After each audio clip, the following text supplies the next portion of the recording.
ቤተሰባችሁን የገደለባችሁን ሰው ልጅ ማፍቀር ትችላላችሁ? አንድ የታወቀ ፒያኖ ተጫዋች የሚወደውን ቤተሰቡን በአሰቃቂ ሁኔታ አጣ። ከዓመታት በኋላ የሚስቱንና የልጁን ደም ለመበቀል ተመልሶ መጣ። ነገር ግን የበቀል ሰይፉን የመዘዘው ገዳዩ ላይ ሳይሆን በገዳዩ ልጅ ላይ ነበር። ባለቤቷና ልጇ የሞቱበትን ምክንያት ለዓመታት በሚስጥር ተሸሽጎባት የኖረች ቢሊየነር በድንገት ካልጠበቀችው የጋብቻ ስምምነት ውስጥ ትገባለች።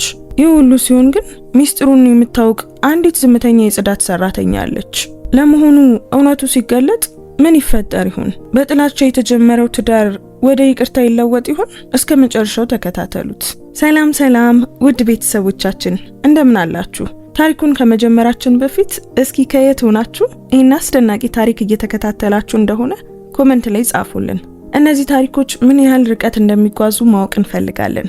ለዛም ያላችሁበትን ሀገር ዓለም የከተማችሁን ስም ጻፉልን። እንዲሁም ደግሞ አሁን ይህን ታሪክ እያዳመጣችሁ ባለበት ሰዓት በእናንተ ሀገር የሰዓት አቆጣጠር ስንት ሰዓት እንደሆነም ጻፉልን።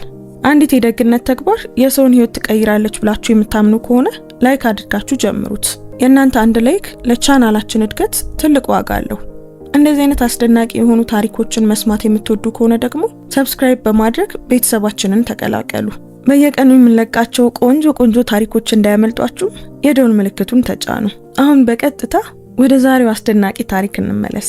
ያንን ፒያኖ ከተጫወት ካገባሃለሁ። ቢሊየነሯ በጽዳት ሰራተኛው ላይ እየጠቆመች በሁሉም ሰው ፊት ሳቀች። ያ ሰው በጣም ትዕቢተኛ የሆነውን ሰው እንኳን ዝም የሚያሰኝና እጣ ፋንታውን ለዘላለም የሚቀይር ሚስጥር እንደያዘ ማንም አልገመተም ነበር። የኮንቲኔንታል ሆቴል ዋና አዳራሽ በትላልቅ የክሪስታል ሻማ ማብሪያዎች ያንጸባርቅ ነበር። ከ300 በላይ በልዩ ልብስ ያጌጡ ሰዎች በሻምፓይን ብርጭቆችና በተጠና ሳቅ መካከል ያወሩ ነበር። ይህ በከተማው ያሉ ሚሊዮነሮች ለበጎ አድራጎት በሚል ስም ሀብታቸውን ለማሳየት የሚሰባሰቡበት የዓመቱ ትልቁ የበጎ አድራጎት ምሽት ነበር። በዚህ የቅንጦትና የከንቱነት ውቅያኖስ መካከል ሉካስ ኦርቲዝ የጽዳት ጋሪውን በጎን በኩል ባሉ መተላለፊያዎች በዝግታ ሲገፋ ማንም አላስተዋለውም። በእነዚህ ሁሉ ዓመታት እንደተማረው አይኑን ወደ ታች አድርጎ ነበር። እንደነዚህ ባሉ ቦታዎች እንደሱ ያሉ ሰዎች የሚታዩት ስህተት ሲሰሩ ብቻ ነበር። ተጠንቀቅ ባክህ! አንዲት ሴት መጠጧን በከፊል አፍስሳ ልትጋጭ ስትል ጮኸችበት። ወዴት እንደምትሄድ አታይም እንዴ? ይቅርታ አድርጉልኝ እመቤት፣ ሉካስ በዝቅተኛ ድምጽ መለሰ። በፍጥነት ወደ ጥግ ተጠጋ። ልቡ በኃይል ይመታ ነበር፣ በድንጋጤ ሳይሆን በሌላ ነገር። በዚያ ምሽት ወደዚያ እንዲመጣ ባደረገው እውነተኛ ነገር። በታላቁ አዳራሽ መሃል ከፍ ባለ መድረክ ላይ ግዙፍ ጥቁር ፒያኖ ተቀምጧል። በብርሃኑ ስር እንደማይደርስ ጌጥ የሚያንጸባርቅ ስቴንዌይ ኤንድ ሶንስ ነበር። ሉካስ በቻለ ቁጥር በአይኑ ጥግ ይመለከተው ነበር። ጣቶቹ ያለ ፍላጎቱ ሲንቀሳቀሱና አካሉ ያረሳቸውን እንቅስቃሴዎች ሲያስታውስ ተሰማው። ክቡራትና ክቡራን! ድምጽ በአዳራሹ ሁሉ ውስጥ አስተጋባ። የዛሬው ዝግጅታችን አስተናጋጅ በሀገራችን እጅግ ስኬታማ የሆነችውን ባለሀብት ኢዛቤላ ናቮሮን ላስተዋውቃችሁ። ትልቅ ክብር ይሰማኛል። ጭብጨባው በኃይል ፈነዳ። ሉካስ ቀና ብሎ አያት። ኢዛቤላ ናቮሮ ውድቀቱን እንደማታውቅ ሰው በራስ መተማመን ወደ መድረኩ ተራመደች። መገኘቷ ኃይልንና ገንዘብን ያንጸባርቅ ነበር። ጸጉሯ ተስተካክሏል። የያዘቻቸው ጌጦች ሉካስ በህይወቱ ከሚያገኘው ገቢ በላይ ዋጋ ያላቸው ሳይሆኑ አይቀሩም። እና ያ ወደ አይኖቿ የማይደርስ ፈገግታ። አመሰግናለሁ ኢዛቤላ ግልጽና ስልጣን ባለው ድምጽ ተናገረች። እንደሚታወቀው የዚህ ዝግጅት ዓላማ ገንዘብ ማሰባሰብ ነው። እሺ፣ ይህች ከተማ በእውነት ዋጋ ለሚሰጣቸው ሰዎች የተሻለ ቦታ ለማድረግ ነው። በአድማጮች መካከል ጥቂት የሳቅ ድምጾች ተሰሙ። ሉካስ የእነዚያ ቃላት ክብደት ተሰማው። በእውነት ዋጋ የሚሰጣቸው ሰዎች፣ ለነሱ እንደሱ ያሉ ሰዎች በዚያ ዝርዝር ውስጥ አልነበሩም። እናም ይህንን ምሽት ለማድመቅ ኢዛቤላ ቀጠለች። ይህንን ድንቅ ፒያኖ አምጥተናል።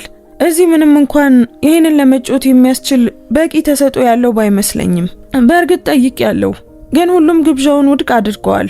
ዝምታዎች ተሰሙ። የተቀጠረው ታዋቂ ፒያኖ ተጫዋች በመጨረሻው ሰዓት በድንገተኛ ምክንያት ቀርቶ ነበር።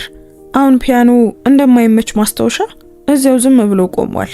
የሚያሳዝን ነው። ኢዛቤላ በፌዝ ድምጽ ቀጠለች። ይህንን መሳሪያ ወደዚህ ለማምጣት ብዙ ገንዘብ ከፍለናል፣ ግን እዚህ በቂ የሙዚቃ ደረጃ ያለው ማንም የለም። አዝናለሁ። በዚያ ቅስፈት እይቷ ከሉካስ እይታ ጋር ተገጣጠመ። እሱ ፒያኖን በትኩረት ይመለከተው ስለነበር ከጥጉ እንደወጣና አሁን በሁሉም ፊት ሙሉ በሙሉ እንደሚታይ አላስተዋለም ነበር። በአዳራሽ ውስጥ የማይመች ዝምታ ሰፈነ። ኢዛቤላ ቅንድቧን ከፍ አድርጋ ሉቃስን ከእግር እስከ ራሱ በመገረምና በንቀት ስሜት መረመረችው።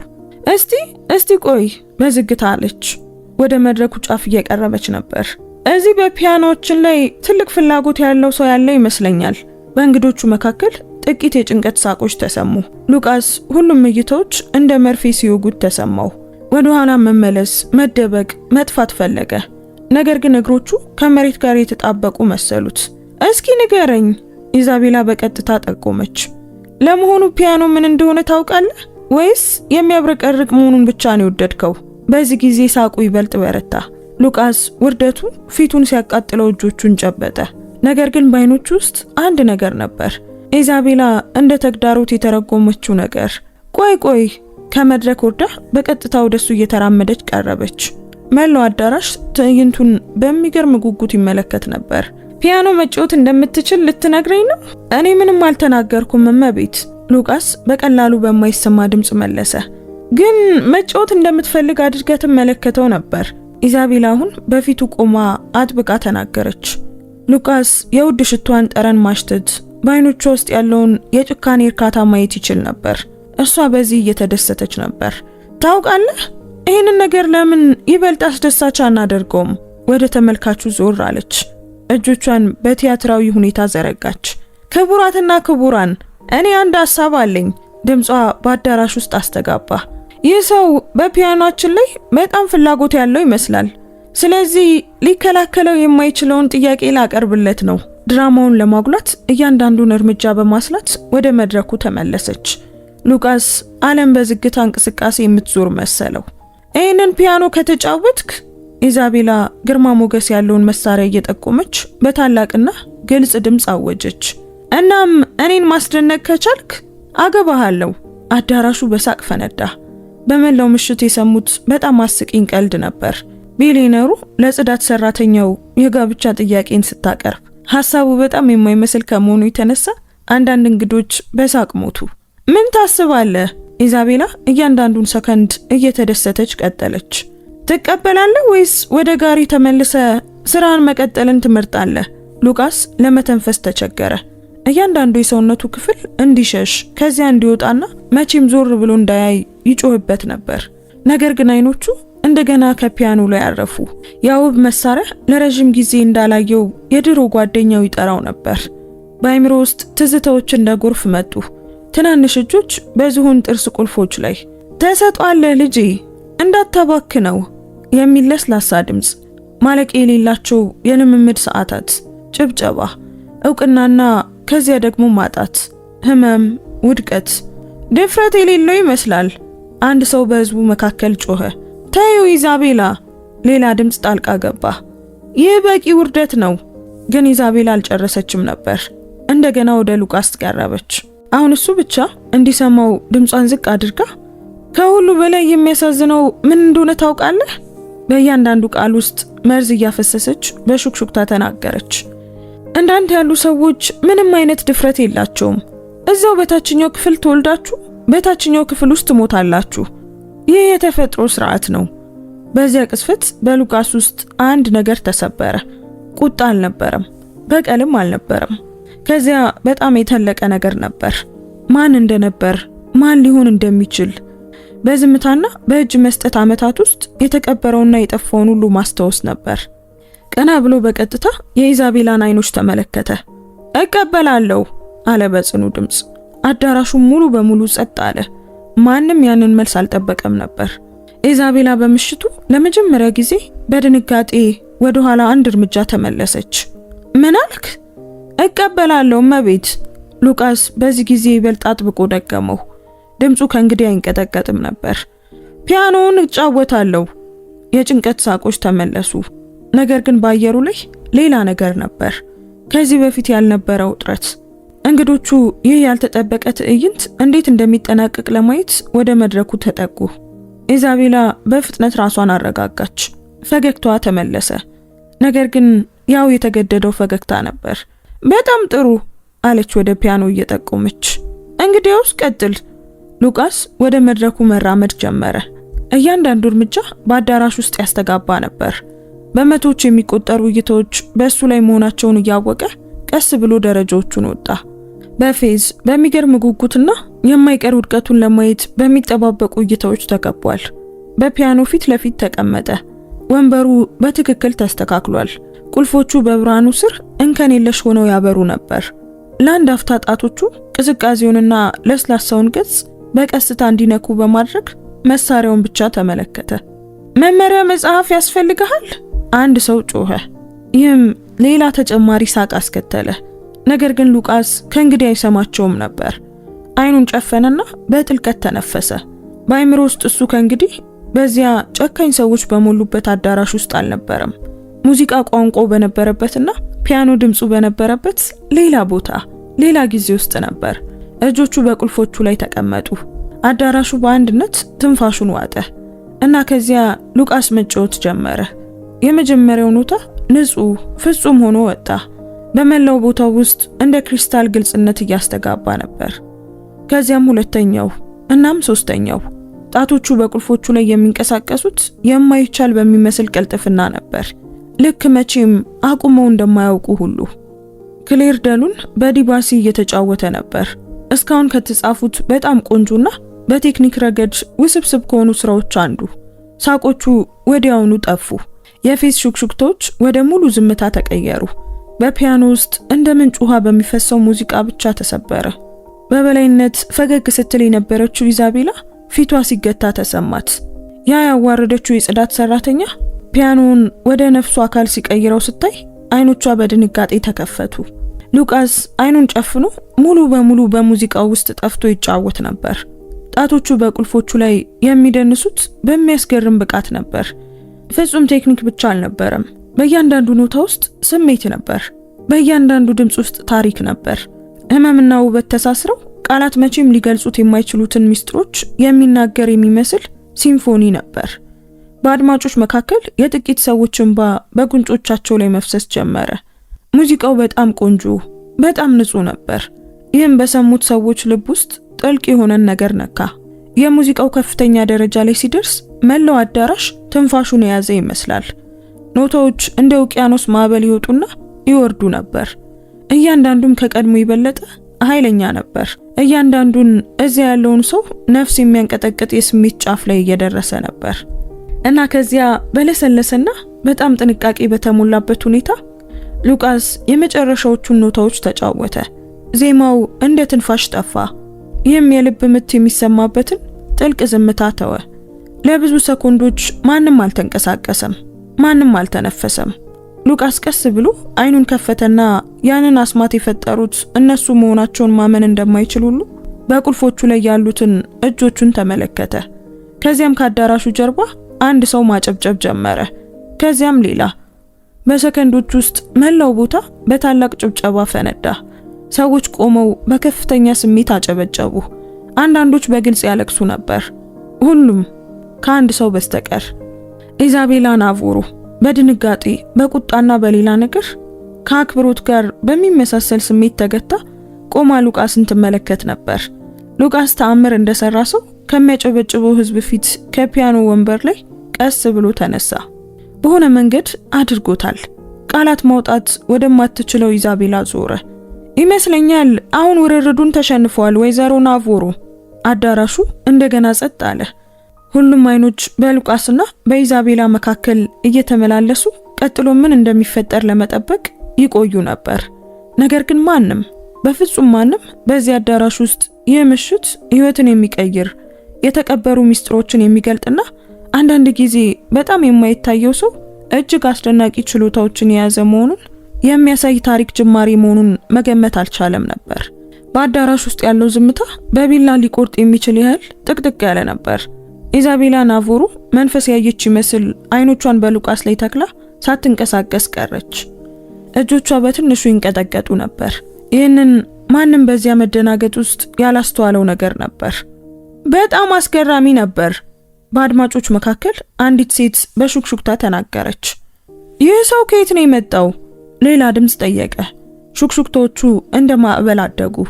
ነገር ግን ኢዛቤላ አሁንም አልተናገረችም ነበር። ፊቷ የፌዝና የበላይነቱን ስሜት አጥቶ ነበር። አሁን እዚያ ጥልቅ የሆነ ነገር ነበር፣ የሆነ ፍርሃት የሚመስል ነገር። የዝግጅቱ አዘጋጅና የኢዛቤላ የንግድ አጋር አሌሃንድሮ ሩይስ ወደ መድረኩ ለመውጣት የመጀመሪያው ነበር። የማይመቹ ሁኔታዎችን በመፍታት ችሎታው የሚታወቅ ትልቅ ግርማ ሞገስ ያለው ሰው ነበር። እሺ አለ አየሩን ለማቅለል እየሞከረ በተገደደ ፈገግታ። ይህ በእውነቱ በጣም አስደናቂ ነበር ጌታዬ። ስሙን ማን ነበር ያሉት? ስሜን አልተናገርኩም፣ ሉቃስ በተረጋጋ ሁኔታ መለሰ። ስሜ ሉቃስ ኦርቲዝ ይባላል። አሌሃንድሮ ራሱን ነቀነቀ። ነገር ግን እይታው በፍጥነት ወደ ኢዛቤላ ተመለሰ። እሷን በመጨረሻ ራሷን ያረጋጋች ትመስላለች። ጉሮሯን ጠራርጋ ወደ መድረኩ መሃል ተራመደች። ወደ አይኖቿ የማይደርስ ፈገግታን አሳየች። አስገራሚ ትርኢት ነበር አለች በተቆጣጠረ ድምጽ። ምንም እንኳን ሁሉም ሰዎች በቃላቶቿ ስር ያለውን ውጥረት መረዳት ቢችሉም በግልጽ እንደሚታወቀው ሙያዊ ስልጠና ነበረኝ፣ ሉቃስ በቀላሉ መለሰ። እና እንዲህ ያለ ችሎታ ያለው ሰው በጽዳት ስራ ውስጥ ምን ይሰራል? የኢዛቤላ ጥያቄ ከእውነተኛ ጉጉት ይልቅ እንደ ክስ ነበር የሚመስለው። መላው አዳራሽ መልሱን ለመስማት ይጠባበቅ ነበር። ሉቃስ ምን ያህል እንደሚገልጥ ለመወሰን ለጥቂት ጊዜ ወደ ታች ተመለከተ። ህይወት ሁል ጊዜ እኛ ሰዎች እንደምናቅደው ብቻ አትሄድም አለ በመጨረሻም። ማንም መልስ ከመስጠቱ በፊት ከአዳራሹ ጀርባ የአንዲት ሴት ድምጽ ተሰማ። ቆይ እኔ አውቀዋለሁ። ሁሉም ራሶች ዞር አሉ። አንዲት ሴት በህዝቡ መካከል አልፋ ትመጣ ነበር። ፊቷ በእውቅናና በስሜት ተሞልቶ ነበር። እሷ በከተማዋ የታወቀች የሙዚቃ ሀያሲ ኤሌና ቫርጋስ ነበረች። እሱ ነው! ወደ መድረኩ እየቀረበች ጮኸች። ከዓመታት በፊት የጠፋው የሙዚቃ ጥበበኛ ሉቃስ ኦርቲዝ እሱ ነው! በአዳራሽ ውስጥ የመገረም ሹክሹክታ ተሰማ። ብዙ እንግዶች መረጃ ለመፈለግ ስልካቸውን አወጡ።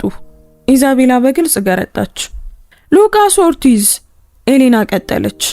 አሁን በመድረኩ ላይ ከሱ ጎን ሆና በሱ ትውልድ ውስጥ ተስፋ ካላቸው ፒያኖ ተጫዋቾች አንዱ ተደርጎ ይቆጠር ነበር።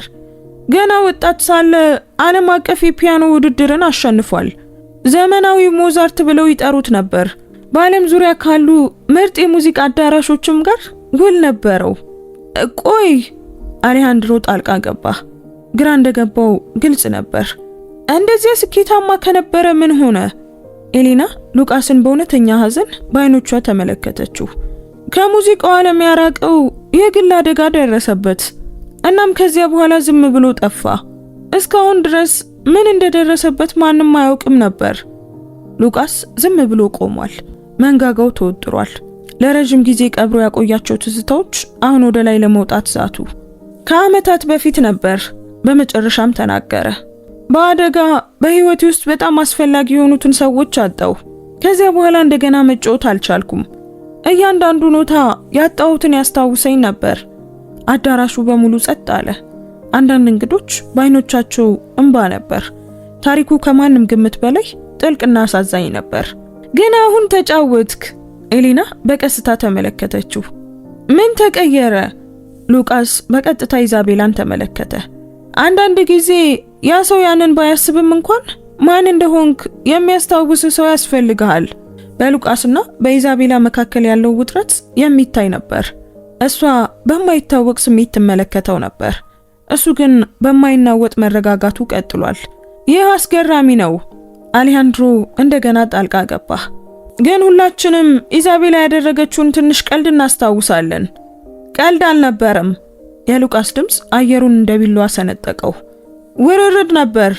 ወይዘሮ ናፉሩ ፒያኖን ተጫውቼ ካስደነቅኳቸው እንደሚያገቡኝ ተናግረዋል።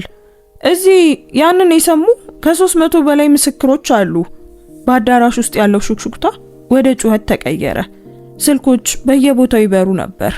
ሰዎች እየቀረጹና ፎቶ እያነሱ መልእክቶችንም እየላኩ ነበር። የታሪክ በጥቂት ደቂቃዎች ውስጥ በኢንተርኔት ላይ ይሰራጫል። ኢዛቤላ ሁኔታው ከቁጥጥሯ ውጪ እየወጣ እንደሆነ ተሰማት። ፊቷ ጠነከረ። ያ በግልጽ ቀልድ ነበር አለች በቁራጥ ድምጽ። ማንም በእውነት እንደማደርገው አይጠብቅም። ሉቃስ አቋረጣት።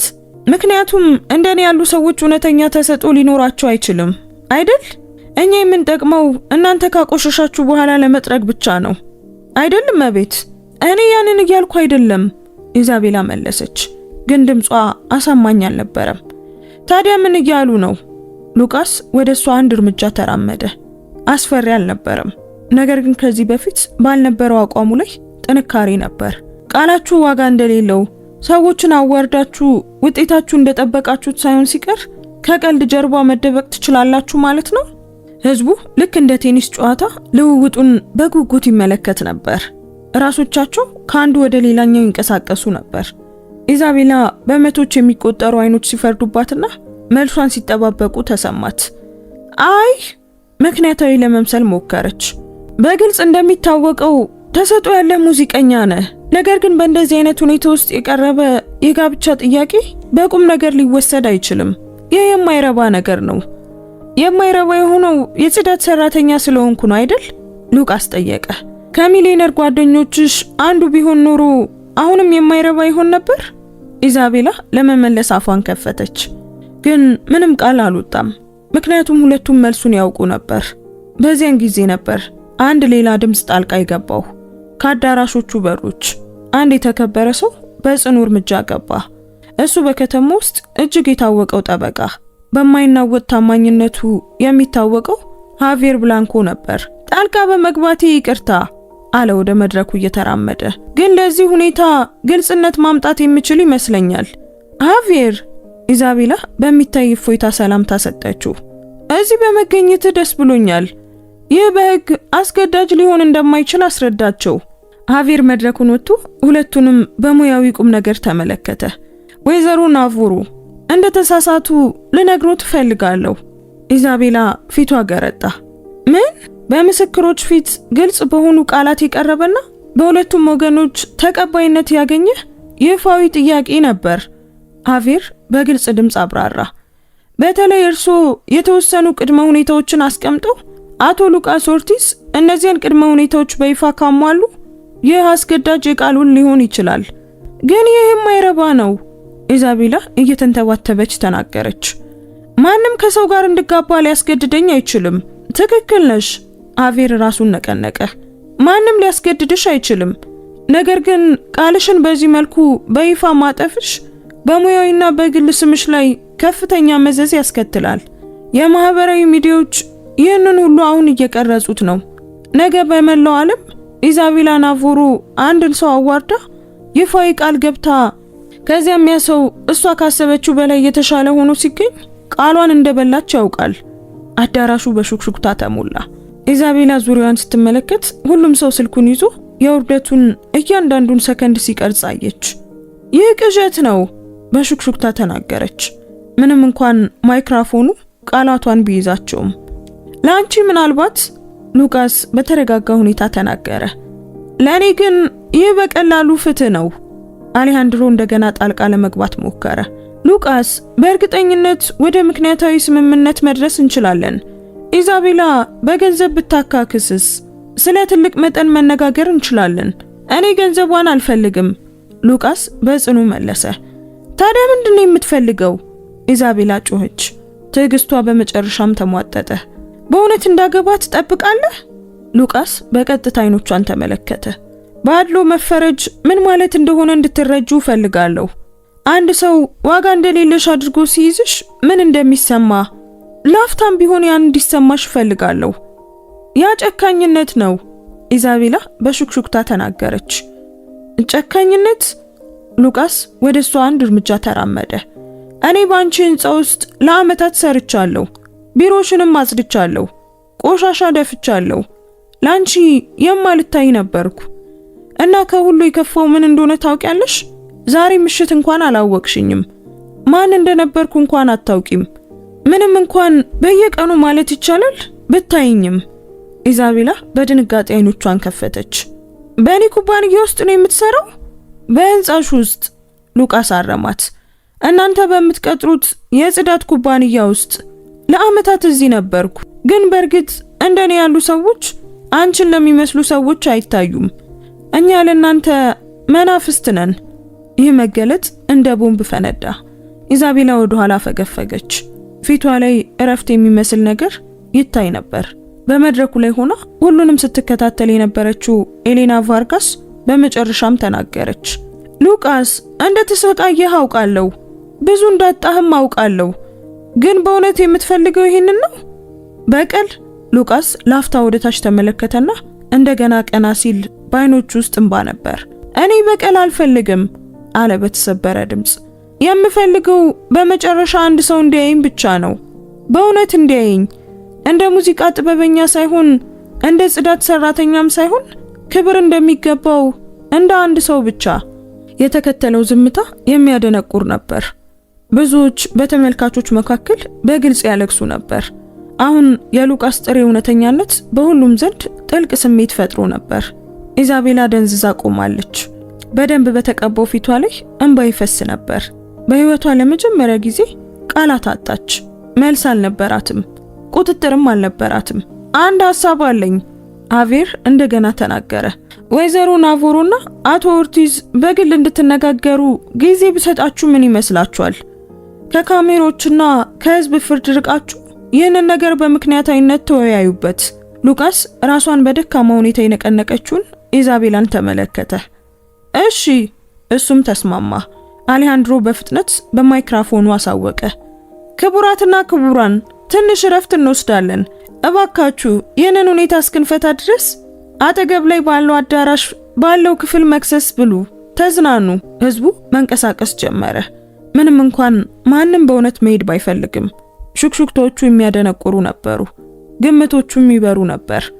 ይህ የዓመቱ መነጋገሪያ ዝግጅት እንደሚሆን የታወቀ ነበር። አቬር ሉቃስን እና ኢዛቤላን ከዋናው አዳራሽ ውጪ ወዳለ የግል ክፍል መራቸው። አንድ እዚያ ከደረሱ በኋላ በሩን ዘግቶ ለብቻቸው ተዋቸው። ኢዛቤላ ወንበሩ ላይ ተዝለፈለፈች። ክብሯ ሙሉ በሙሉ ፈርሶ ነበር። ሉቃስ ቆሞ ይመለከታት ነበር። ለምን?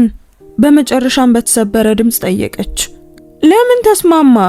ይህ እኔን እንደሚያዋርደኝ በሁሉም ፊት ሞኝ እንደሚያደርገኝ ታውቅ ነበር እና ለምን ተስማማ? ሉቃስ በለስላሳ ድምጽ መለሰ። እኔ ለዓመታት የተሰማኝን አንቺም ለአንድ ሰከንድ እንኳን እንዲሰማሽ ፈልጌ ነበር። ውርደት፣ ፍርድ፣ አለመታየት። አሁን ተልእኮ ተሳክቷል። ኢዛቤላ በመራራነት ተናገረች። ስሜ ጠፍቷል። ነገ ደግሞ የሀገሪቱ መሳቂያ ሆናለሁ። እንደዚያ ግን መሆን የለበትም። ሉቃስ በፊቷ ተቀመጠ። አሁንም ይሄንን ነገር መፍታት እንችላለን። ኢዛቤላ በቀል አይኖቿ ተመለከተችው። እንዴት? አንዴ ጉዳቱ ደርሷል። ልትረጁ የሚገባ ነገር አለ። ሉቃስ ወደፊት ጠጋ አለ። እኔ አልጠላሽም ኢዛቤላ፣ በእውነት አላውቅሽምም።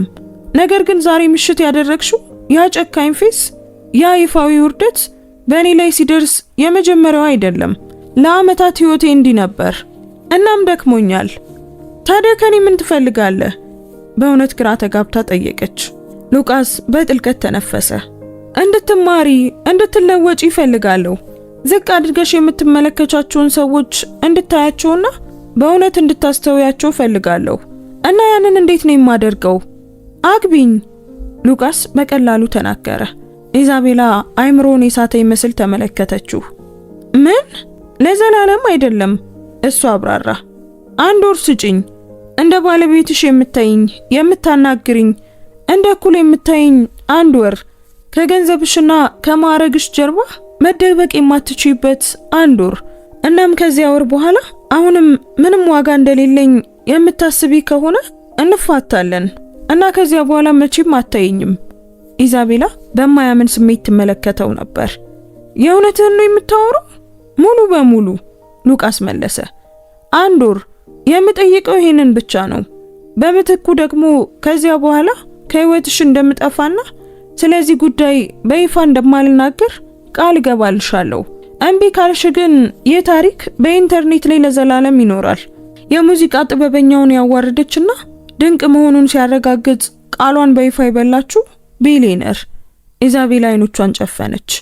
የጽዳት ሰራተኛውን ያዋረደች እናም ድንቅ መሆኑን በሙዚቃው ሲያረጋግጥ ቃሏን በይፋ ይበላችሁ ቢሊየነር። ኢዛቤላ አይኖቿን ጨፈነች። ተይዛ ነበር። እናም ሁለቱም ያውቁታል። 1 ወር ደገመችው። እና በዚያ ወር ውስጥ ምን ይከሰታል? አብረን እንኖራለን። በይፋም ሆነ በግል እንደ ጥንዶች እንሆናለን። አንቺ በቀላሉ እኔን እንደ ሰው ማየትን ትማሪያለሽ። በመካከላቸው ዝምታ ሰፈነ። ኢዛቤላ ሌላ ምርጫ እንደሌላት ታውቅ ነበር። ክብሯ፣ ኩባንያዋ፣ የለፋችበት ነገር ሁሉ አደጋ ላይ ነበር። እሺ፣ በመጨረሻም በሹክሹክታ ተናገረች። 1 ወር። ሉቃስ ራሱን ነቀነቀ። ነገር ግን በፊቱ ላይ ኢዛቤላ ልትረዳው ያልቻለችው የሆነ ስሜት ነበር። ድል፣ ሐዘን ወይም ቁርጠኝነት። እንግዲያውስ ተስማምተናል። እጁን ዘረጋ። ኢዛቤላ ከመጨበጧ በፊት ለረጅም ጊዜ ተመለከተችው። ተስማምተናል። ያ ቀላል የእጅ መጨባበጥ ለዓመታት ተደብቀው የነበሩ ሚስጥሮችን በመግለጥና አንዳንድ ጊዜም ያልተጠበቁ ሰዎች እጅግ ጠቃሚ ትምህርቶችን ሊያስተምሩን እንደሚችሉን በማሳየት የሁለቱንም ሕይወት ለዘላለም እንደሚቀይረው አንዳቸውም አልገመቱም ነበር። ከግል ክፍሉ ሲወጡ ዋናው አዳራሽ በጉጉት ይጠብቃቸው ነበር። ሃቬር ማይክሮፎኑን ወሰደ። ክቡራትና ክቡራን፣ ጠቃሚ ማስታወቂያ አለን። ወይዘሮ ኢዛቤላ ናቮሮና አቶ ሉቃስ ኦርቲዝ የጋራ ስምምነት ላይ ደርሰዋል። ሰርግ ይኖራል። አዳራሹ ፈነዳ። የመገረም ጩኸት፣ የማይታመን ጭብጨባ፣ የካሜራ ብልጭታዎች እያንዳንዱን ጥግ አበሩት። ኢዛቤላ የተገደደ ፈገግታን ስታሳይ፣ ሉቃስ ግን በተረጋጋ ሁኔታ ቆሞ ነበር። ፊቱ በውስጡ ያለውን ማዕበል የሚደብቅ የረጋ ጭንብል ይመስል ነበር። ስነ ስርዓቱ በግል ይሆናል፣ ሃቬር ቀጠለ። እናም በዚህ ጊዜ ውስጥ የሁለቱም ግላዊነትን እንድታከብሩን ጠይቃለን። ነገር ግን ሁሉም ሰው ግላዊነት የማይቻል መሆኑን ያውቁ ነበር። ስልኮች በአዳራሽ ውስጥ ያበሩ ነበር። ጣቶች በስክሪኖች ላይ ይንቀሳቀሳሉ፣ ያጋራሉ፣ ይለጥፋሉ፣ ያሰራጫሉ። በጥቂት ደቂቃዎች ውስጥ ታሪኩ በየቦታው ይደርሳል። ህዝቡ መበተን ሲጀምር አሌሃንድሮ ወደ ኢዛቤላ ቀረበ። ፊቱ ላይ እውነተኛ ስጋት ይታይ ነበር። በዚህ ነገር እርግጠኛ ነሽ? ምርጫ የለኝም።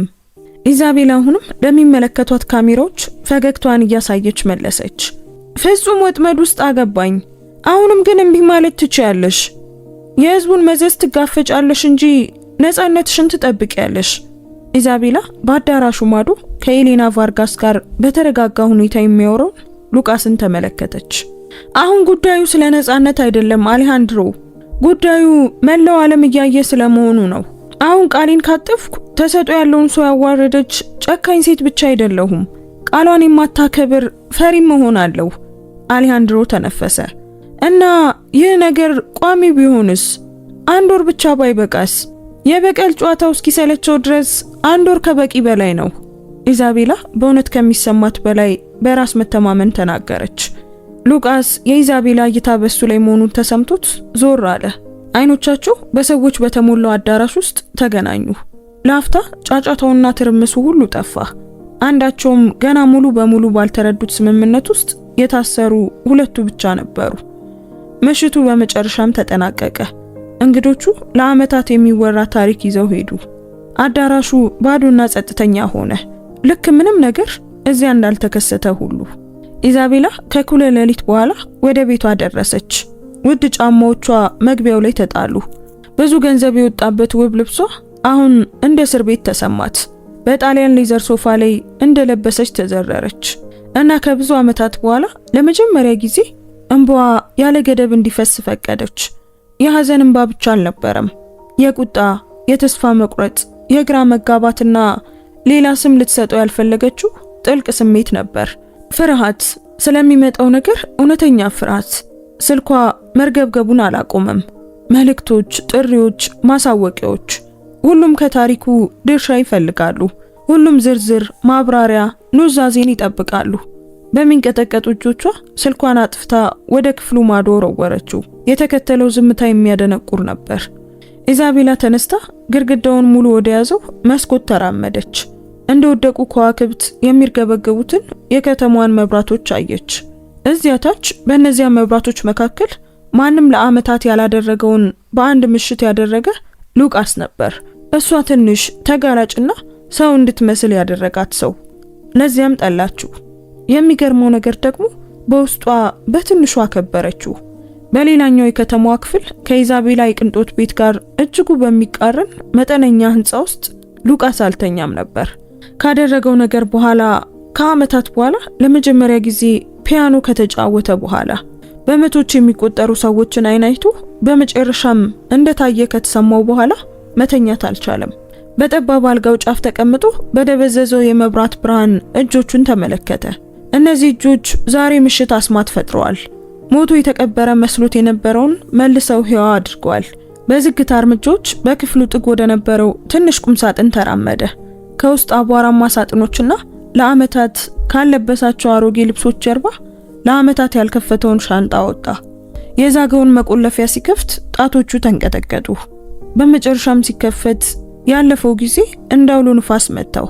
ፎቶግራፎች በመቶዎች የሚቆጠሩ በጊዜ ብዛት ቢጫ በሆኑ በሚያብረቀርቁ ወረቀቶች ላይ የተቀረጸ ሙሉ ህይወት። የመጀመሪያው ፎቶ በህይወትና በተስፋ የተሞላ ወጣት ከፒያኖ ጎን ቆሞ በመድረክ መብራቶች ስር የሚያንጸባርቅ ዋንጫ ይዞ ያሳያል። አይኖቹ ህልምን ያንጸባርቃሉ። ሉቃስ ያንን ሰው ማወቅ አቃተው። የሌላ ዓለም የሌላ ህይወት ሰው ይመስል ነበር። በፎቶቹ መካከል መፈለጉን ቀጠለ። እያንዳንዱም በልቡ ላይ እንደ ጩቤ እየወጋው ነበር። በመጨረሻም እዚያ እንዳለች ያወቃትን እስኪያገኝ ድረስ በቀላል ግን ደማቅ ውበት የምትታወቅ ሴት በምስሉ ላይ አቅፈው ነበር። እሷ ኤሌና ነበረች፣ ባለቤቱ። ቡናማ አይኖቿ በንጹህ ፍቅር ያበሩ ነበር። ፈገግታዋ በጣም እውነተኛ ስለነበር ሉቃስ ልቡ በህመም ሲጨመቅ ተሰማው። ኤሌና! በባዶ አየር ላይ ድምፁ እየተሰበረ በሹክሹክታ ተናገረ። ቆይ ምን አደረግኩ? እንባው ፎቶግራፉ ላይ እየፈሰሰ ያቆሽሸው ጀመር። ጉዳት እንዳይደርስባት በመስጋት በፍጥነት በሸሚዙ ጠረቀው። ከዚያም የሚቀጥለውን ፎቶ አገኘና ትንፋሹ ሙሉ በሙሉ ተቆረጠ። ከ5 ዓመት የማይበልጣት ትንሽ ልጅ በጭኑ ላይ ተቀምጣለች። ትናንሽ እጆቿ በፒያኖ ቁልፎች ላይ አርፈው በፍጹም አድናቆት ቀና ብላ ትመለከተው ነበር። ሉሲያ ልጁ ብርሃኑ ነበረች። ሉሲሲታ ቅጽል ስሟ እንደ ስቅስቅታ ወጣ። ትንሿ ሉሲሲታ እባክሽን ይቅርበኝ፣ አባትሽን ይቅርበዩ። ለዓመታት ታምቆ የነበረው ህመም እንደተሰበረ ግንብ ፈነዳ። ሉቃስ ፎቶግራፎቹን ደረቱ ላይ አቅፎ ራሱን ደፍቶ በሚያስፈራ ሁኔታ ስቅስቅ ብሎ አለቀሰ። ትዝታዎቹ ያለ ርህራሄ መተው አጥለቀለቁት፣ አሰጠሙት። የማዕበል ምሽት ነበር። በሌላ ከተማ የተሳካ ኮንሰርት አጠናቆ ደክሞት ነበር፣ ግን በደስታ ተሞልቶ ነበር። ኤሌና ደውላለት ነበር፣ ድምጿ በኩራትና በስሜት ተሞልቶ። ቀጥታ ስርጭቱን አየነው። በጣም አስደናቂ ነበር የኔ ፍቅር። ሉሲያ አባቴ የዓለም ምርጡ ፒያኖ ተጫዋች ነው ማለቷን ፈጽሞ አላቆመችም። አባቷ በጣም እንደናፈቃት ንገሪልኝ። ሉቃስ በታላቅ ፍቅር ተሞልቶ መለሰ። ነገ ጠዋት እመጣለሁ። ቤት ቆዩኝ። አየሩ በጣም መጥፎ ነው። ቤት መቆየት? ኤሌና ሳቀች። በፍጹም አይሆንም። አየር ማረፊያ መተን እንቀበልሃለን። ሉሲያ አስቀድማ ስዕል አዘጋጅታለች። ኤሌና ዝናቡ በጣም ከባድ ነው። ታክሲ መያዝ እችላለሁ። አይሆንም። እኛ እኮ ቤተሰቦች ነን። መጀመሪያ አቅፈን ስኬትህን የምናከብርልህ እኛ እንድንሆን እንፈልጋለን። እንወድሃለን። እኔም ወዳችኋለሁ። ሉቃስ ለባለቤቱ የሚናገራቸው የመጨረሻ ቃላት መሆናቸውን ሳያውቅ እንዲሁ በቀላሉ ተናገረው። ሉቃስ አልጋው ላይ ሆኖ ፎቶግራፎቹን አሁንም ደረቱ ላይ አድርጎ ያንን አስከፊ ምሽት እያንዳንዱን ሰኮንድ አስታወሰ። በዝናቡ ምክንያት በረራው ዘግይቶ አረፈ። በመጨረሻም ስልኩን ሲከፍት ካልታወቁ ቁጥሮች 17 ያልተመለሱ ጥሪዎች ነበሩት። ሆዱ በጭንቀት ተረበሸ። አቶ ኦርቲዝ። ድምፁ ሙያዊ ቢሆንም ገር ነበር፣ በጣም ገር። ከማዕከላዊ ሆስፒታል ነው የምንደውለው። በአስቸኳይ መምጣት አለቦት። ቤተሰቦቹ አደጋ ደርሶባቸዋል። ዓለም በዚያ ቅስፈት ቆመች። ሉቃስ ታክሲዎች በፍጥነት እንዲያደርሱት እየለመነ ሲሮጥና ሲጮህ ያስታውሳል። ማንም ሊሰጠው ያልፈለገውን መልስ ፍለጋ እንደ እብድ ሆስፒታል ውስጥ መግባቱን ያስታውሳል። በጣም እናዝናለን። ሐኪሙ በጥንቃቄ የተመረጡ ቃላትን ተናገረ። ልጁ አደጋውን መቋቋም አልቻለችም። እዚያው ህይወቱ አልፏል። ባለቤቱ በአስቸኳይ ቀዶ ጥገና ክፍል ውስጥ ነች። ነገር ግን ሉቃስ ወደ ቀዶ ጥገና ክፍሉ ሮጠ። በሮችን እየመታ እየጮኸ በመጨረሻም እንዲገባ ፈቀዱለት። ኤሌና በመሳሪያዎች ተከባ ፊቷ የገረጣ ቢሆንም አይኖቿ ግን አሁንም ህይወት ነበራቸው። ስታየው ፈገግ ለማለት ሞከረች። ሉቃስ! ድምጿ በሹክሹክታ ብቻ ነበር። ሉሲያ፣ የኛ ሉሲያ! እባክሽ አታውሪ፣ ዝም በይ። ሉቃስ እጇን ያዘ። እንባው ያለ ገደብ ይፈስ ነበር። ደህና ትሆኛለሽ፣ ሁላችንም ደህና እንሆናለን እሺ? ኤሌና በደካማ ሁኔታ ራሷን ነቀነቀች። ከንፈሮቿ ሊናገሩት ያልቻሉትን አይኖቿ ተናገሩ። እየሞተች መሆኗን ታውቅ ነበር። ቃል ግባልኝ ሉቃስ። እያንዳንዱን ቃል በከፍተኛ ጥረት በሹክሹክታ ተናገረች። መጫወትህን እንደምትቀጥል ለሁለታችንም እንደምትኖር ቃል ግባልኝ። አይሆንም እባክሽ ኤሌና ዝም በይ። ሉቃስ ስቅስቅ ብሎ አለቀሰ። እባክሽ አትተይኝ እባክሽ። ግን እሷ ከእንግዲህ ልትሰማው አልቻለችም። አይኖቿ ቀስ ብለው ተዘጉ። እጇ ከእጁ ውስጥ ላላ እና መሳሪያው ያንን አስከፊ ድምፅ ማውጣት ጀመረ።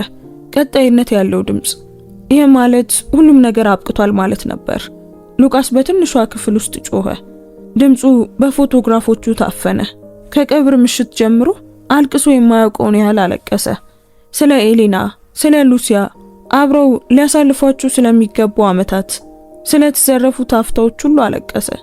እንደሚኖር ቃል ገብቼላት ነበር አለ በስቅስቅታ መሃል። ግን እኔ ለራሴ መኖር ብቻ ነበር የቻልኩት። መንፈስ ሆኜ ነበር ኤሌና። ያለ እናንተ መኖር በጣም ስለሚያም በእውነት ለመኖር ድፍረት ያጣው ፈሪ ነበርኩ። ስልኩ ሲደወል ደነገጠ። እኩለ ሌሊት አልፏል። ሊመልሰው አልፈለገም ነበር። ግን አንድ ነገር እንዲመልሰው ገፋፋው። አቶ ኦርቲዝ። የሴት ድምፅ፣ ሙያዊና ቀልጣፋ። እኔ ፓትሪሺያ ሩዝ ነኝ። የወይዘሮ ናቮሮ የግል ረዳት ነኝ። ሉቃስ ድምፁን ለመቆጣጠር እየሞከረ እንባውን በፍጥነት ጠረገ። ወደ ወይዘሮ መኖሪያ ቤት የምታደርገውን ዝውውር ዝርዝር ለማስተባበር ነው የደወልኩት። ነገ ጧት ሁሉም ነገር እንዲከናወን ትፈልጋለች። ነገ? ሉቃስ ለዓመታት የሚያውቀውን ብቸኛ መጠጊያውን ትንሿን አፓርታማውን ዙሪያውን ተመለከተ። በጣም ፈጣን አልሆነም? ወይዘሮ ናቮሮ ሁኔታዎችን በጥራት መያዝን ትመርጣለች። ፓትሪሺያ ክርክር በማይፈቅድ ድምፅ መለሰች። መኪና ጧት 3 ሰዓት ላይ ይመጣል። እባክህ አስፈላጊ የሆኑትን ነገሮች ብቻ ይዘህ ተዘጋጅ። አስፈላጊ የሆኑትን። ሉቃስ አልጋው ላይ የተበታተኑትን ፎቶግራፎች ተመለከተ። የምትወዳቸውን ነገሮች ሁሉ ካጣ በኋላ የእውነት አስፈላጊው ነገር ምንድን ነው? እሺ ተረድቻለሁ። በመጨረሻም መለሰ። በጣም ጥሩ። አንድ ተጨማሪ ነገር አቶ ኦርቲዝ፣ የሲቪል ሰርጉ ከ2 ቀናት በኋላ ይኖራል። ምስክሮች ብቻ ይገኛሉ። ከዚያም ለሚዲያ የሚሆኑ ፎቶዎችን ትነሳላችሁ። ወይዘሮ ናቮሮ ታሪኩን መቆጣጠር አለባት። የረዳቱ ድምፅ ቀዝቃዛ ነበር። ሉቃስ ሁኔታውን በሚገባ ተረድቷል። ለኢዛቤላ ይህ አሁንም ለኩባንያው የሚደረግ የጉዳት መቆጣጠሪያ ስራ ነበር። ሌላ ነገር አለ ሲል ጠየቀ፣ ስልኩን ለመዝጋት ፈልጎ። ጥሪው ሲያበቃ ስልኩን ተመለከተው። በ2 ቀን ውስጥ እሱን ከሚንቀውና እሱ በዚህ ስምምነት ውስጥ እንድትገባ ካስገደዳት ሴት ጋር ሊጋባ ነው። ቆይ ምን እያደረገ ነው? ፎቶግራፎቹን ወደ ሻንጣው መለሳቸው። አንዷን ብቻ አስቀረ። ማሪያና ሉሲያ ከመሞታቸው ጥቂት ቀናት በፊት ፈገግ እያሉ የሚያሳየውን። ይህ ትክክለኛ ነገር መሆኑን አላውቅም አለ ለምስሎቹ። ግን አሁንም በህይወት እንዳለው እንዲሰማኝ ፈልጌ ነበር። ያን ምሽት አንዳቸውም አልተኙም። ኢዛቤላ የጋብቻ ውሉን ትመለከት ነበር። ደረቅና ባዶ የሆነ ውል። ሉቃስ ህይወቱን በ2 ሻንጣዎች ውስጥ ይከት ነበር። ያለው ነገር ሁሉ እዚያ ውስጥ ይበቃ ነበር። ኢዛቤላ ግን ከንቱ ቅንጦቶች በሙሉበት ሰማይ ጠቀስ ቤት ውስጥ ትኖር ነበር። ንጋት ላይ ሁለቱም ከተማዋን ተመለከቱ። እሷ ከብርጭቆ ግንቧ ወደ ታች፣ እሱ ደግሞ ከመጠነኛ አፓርታማው ወደ ላይ። በ24 ሰዓት ባነሰ ጊዜ ውስጥ ዓለሞቻቸው ይጋጫሉ። ጥቁሩ መኪና ጠዋት 3 ሰዓት ላይ ደረሰ። ሾፌሩ ምንም ጥያቄ አልጠየቀም። ሀብታሞች ሚስጥርን ለመጠበቅ ይከፍላሉ። ሉቃስ መጠነኛ ህንጻዎች አልፈው ወደማይነኩ ትልልቅ ግንቦች ሲቀየሩ ተመለከተ። የማይታይ ድንበርን እየተሻገረ ነበር። ወደ ኢዛቤላ ሰማይ ጠቀስ ቤት ሲገባ ሙዚየም ውስጥ የገባ መሰለው። ሁሉም ነጭ፣ ጥቁርና ግራጫ፣ ህይወት የሌለው። መጣ አለች ኢዛቤላ ያለምንም ሜካፕ፣ የድካም ምልክት በታየባቸው አይኖች ዝቅ ብላ። ክፍል ፎቁ ላይ ነው። ጧት ሙሉ ስብሰባ አለብኝ። ኢዛቤላ ቆይ መነጋገር አለብን። የሚነገር ነገር የለም ብላ አቋረጠችው። የ1 ወር ስምምነት አለን። በይፋ ለሰዎች ስንል እንቀራረባለን፣ በግል ግን እንከባበራለን። ኢዛቤላ ከቅዝቃዜ በላይ የሆነ ነገር አሳየችው፣ ፍርሃት። ይህ እውነተኛ እንደሆነ እንድመስል አትጠብቅ። የመገናኛ መሳሪያው አቋረጣቸው። ጥበቃው በጭንቀት አስቸኳይ እንግዳ መምጣቱን አሳወቀ። ሶፊያ ናቫሮ። የኢዛቤላ ፊት ገረጣ። ሶፊያ ማን ናት? ሉቃስ ጠየቀ። እህቴ ናት፣ ግን ለዓመታት አልተነጋገርንም በሹክሹክታ ተናገረች። ሊፍቱ ሲከፈት ከኢዛቤላ ጋር የምትመሳሰል ነገር ግን አይኖቿ ውስጥ ሙቀት ያላት ሴት ገባች። እዚህ ምን ታደርጊያለሽ? አለች ኢዛቤላ። ዜናውን አየሁት። እህቴ ካዋረደችው የማታውቀው ሰው ጋር ልትጋባ ነው እና የማልመጣ መስሎሽ ነበር? ካደረግሽው ነገር በኋላ አንቺ እዚህ አትፈለጊም። ቤተሰባችንን አፈራርሰሻል። በአንቺ ጥፋት አባዬ። ኢዛቤላ በእንባ ተሰበረች። ሶፊያ ወደ ሉቃስ ዞረች። እሷ እነዚህን ግንቦች ለምን እንደገነባች ታውቃለህ? እኔ ስህተት ካደረኩ ድረስ ቤተሰባችን ደስተኛ ነበር። በሚሊዮኖች የሚቆጠር ገንዘብ መስረቅን ስህተት ትይዋለሽ? ኢዛቤላ ተናገረች። እኔ አልሰረኩም፣ ሶፊያ በለሰለሰ ድምጽ መለሰች። ባለቤቴን አመንኩት። እሱ ሁሉንም ነገር አቀነባበረ። የቀረውን ነገር ለመጠበቅ ጥፋቱን እኔ ወሰድኩ። አባቴ ግን አልተረዳውም። እናም ውርደቱ ገደለው አለች ኢዛቤላ በሹክሹክታ። እናም የናቫሮን ስም ለመመለስ ስትይ እንዲሁንሽ ሰው መሆንሽን ረሳሽ አለች ሶፊያ። ስላባረርሽኝ ሄድኩኝ፣ ነገር ግን የመጣሁት በዚያ የፒያኖ ቪዲዮ ላይ ፊትሽን ስላየሁት ነው። ፍርሃትን አየው። ሌላም ነገር ማፍቀር የምትፈልገው ያቺ እህቴ አሁንም እዚያ እንዳለች አውቃለሁ። ሂጂ ሶፊያ፣ ይህንን መሸከም አልችልም። ሶፊያ ራሷን ነቀነቀች። ነገር ግን ሳትወጣ በሉቃስ ሻንጣ ውስጥ የማርያንና የሉሲያን ፎቶ አየች። እነዚህ እነማን ናቸው? ቤተሰቦቼ ናቸው። ከዓመታት በፊት ሞተዋል። ማሪያ ኦርቲዝና ልጄ። ሶፊያ ፈዛ ቀረች። ፎቶ ከእጇ ላይ ወደቀ። የቀድሞ ባለቤቴ ያደረሰውን አደጋ ታስታውሻለሽ? ለኢዛቤላ በድንጋጤ ተናገረች። በዚያ ምሽት ሰክሮ ያሽከረከረው እሱ ነበር። ከሌላ መኪና ጋር ተጋጨ። የተጎዱት እነማን እንደሆኑ አላውቅም ነበር እስካሁን ድረስ። ዝምታው የሚያደቅ ነበር። ሉቃስ ሶፋው ላይ ተዝለፈለፈ። ቤተሰቡን የገደለው ሰው ሊያገባት ካለው ሴት ጋር የተገናኘ ነበር። ከአንድ ሰው ጋር መጋጨቱን ታውቂ ነበር? አለ ሉቃስ በባዶ ድምጽ። እነማን እንደሆኑ ለማወቅ ግን ግድ አልሰጠሽም? ግድ ሰጥቶኝ ነበር፣ ግን በዚያ ምሽት ህይወቴ ፈረሰ። ሶፊያ ጮኸች። እኔ ባለቤቴንና የ5 ዓመት ልጄን አጣው። ሉቃስ ጮኸ። ለዛ ነው የማይታይ የሆንኩት። መኖር እነሱን እንደመክዳት ነበር። ሂጂ ከዚህ፣ ሉቃስ ለሶፊያ ተናገረ። የማይመለስ ነገር ከመናገሪ በፊት ከዚህ ሂጂ። ሶፊያ እያለቀሰች ወጣች። ኢዛቤላና ሉቃስ በክፍሉ ሁለት ጫፎች ላይ በትልቅ ገደል ተለይተው ቀሩ። እኔ አላውቅም ነበር አለች ኢዛቤላ። ነገር ግን ቤተሰቦቼ ጥፋተኛውን ተከላከሉ። ሶፊያ ጥፋቱን ወሰደች። እናም እውነቱን ከሚዲያ ደበቅን። ለዛ ነው በዝግጅቱ ያንን አይነት እይታ ያየውብህ። ህመምን ያውቃል። አሁን ምን እናደርጋለን? ጠየቀች። ሁሉንም ነገር እንሰርዘው? አይ አሁን ካለፈው የበለጠ ማግባት እፈልጋለሁ። ለምን? ምክንያቱም ሁለታችንም የማይቻል ጥፋተኝነትን ተሸክመናል። ምናልባት በአንድ አደጋ የተሰበሩ ሁለት ሰዎች አብረው ሊፈወሱ ይችላሉ። ኢዛቤላ በእንባ መካከል ፈገግ አለች። አንተ እንግዳ ሰው ነህ ሉቃስ ኦርቲዝ። የሰርጉ ቀን ግራጫማ ሆኖ ነቃ። ሉቃስ የቤተሰቡን ፎቶ ተመለከተ። ለዚህ ይጠሉኝ ይሁን? እንግዳ የሆነ ሰላም ተሰማው። ወደፊት ለመቀጠል ራሱን እያስፈቀደ ነበር። ኢዛቤላ በመስታወት ፊት ቆማ እውነተኛ ማንነቷን ትጠይቅ ነበር። ጨካኝ ባለሀብት ወይስ ስሜትን የምትፈራ ሴት? በሩ ላይ ለስላሳ ምት ተሰማ። ኢዛቤላ ልግባ? የሉቃስ ድምጽ ነበር። ከመመለሷ በፊት አመነታች። ግባ። ከዛም መለሰች። ሉቃስ ገባ። ልክ እንደሷ ግራ እንደተጋባ ይታይ ነበር። ከሶፊያ መገለጥ በኋላ አንዳቸውም መተኛት አልቻሉም። ሁለቱም ቤተሰቦች በአንድ ሰው መጥፋታቸውን እያሰብኩ ነው አለ ሉቃስ አልጋው ጫፍ ላይ እየተቀመጠ። እህትሽ እንደኔ ብዙ አጣች። አንቺም የማይገባሽን ጥፋተኝነት ተሸከምሽ። አሁንም ይቅር ልላት አልችልም አለች ኢዛቤላ በሹክሹክታ። አባቴ በዛ ውርደት ጭንቀት ሲሞት ትዝ ይለኛል። ይቅርታ ወዲያውኑ አይመጣም አለ ሉቃስ። እኔ ራሴን ይቅር ለማለት አመታትን አሳልፌያለሁ።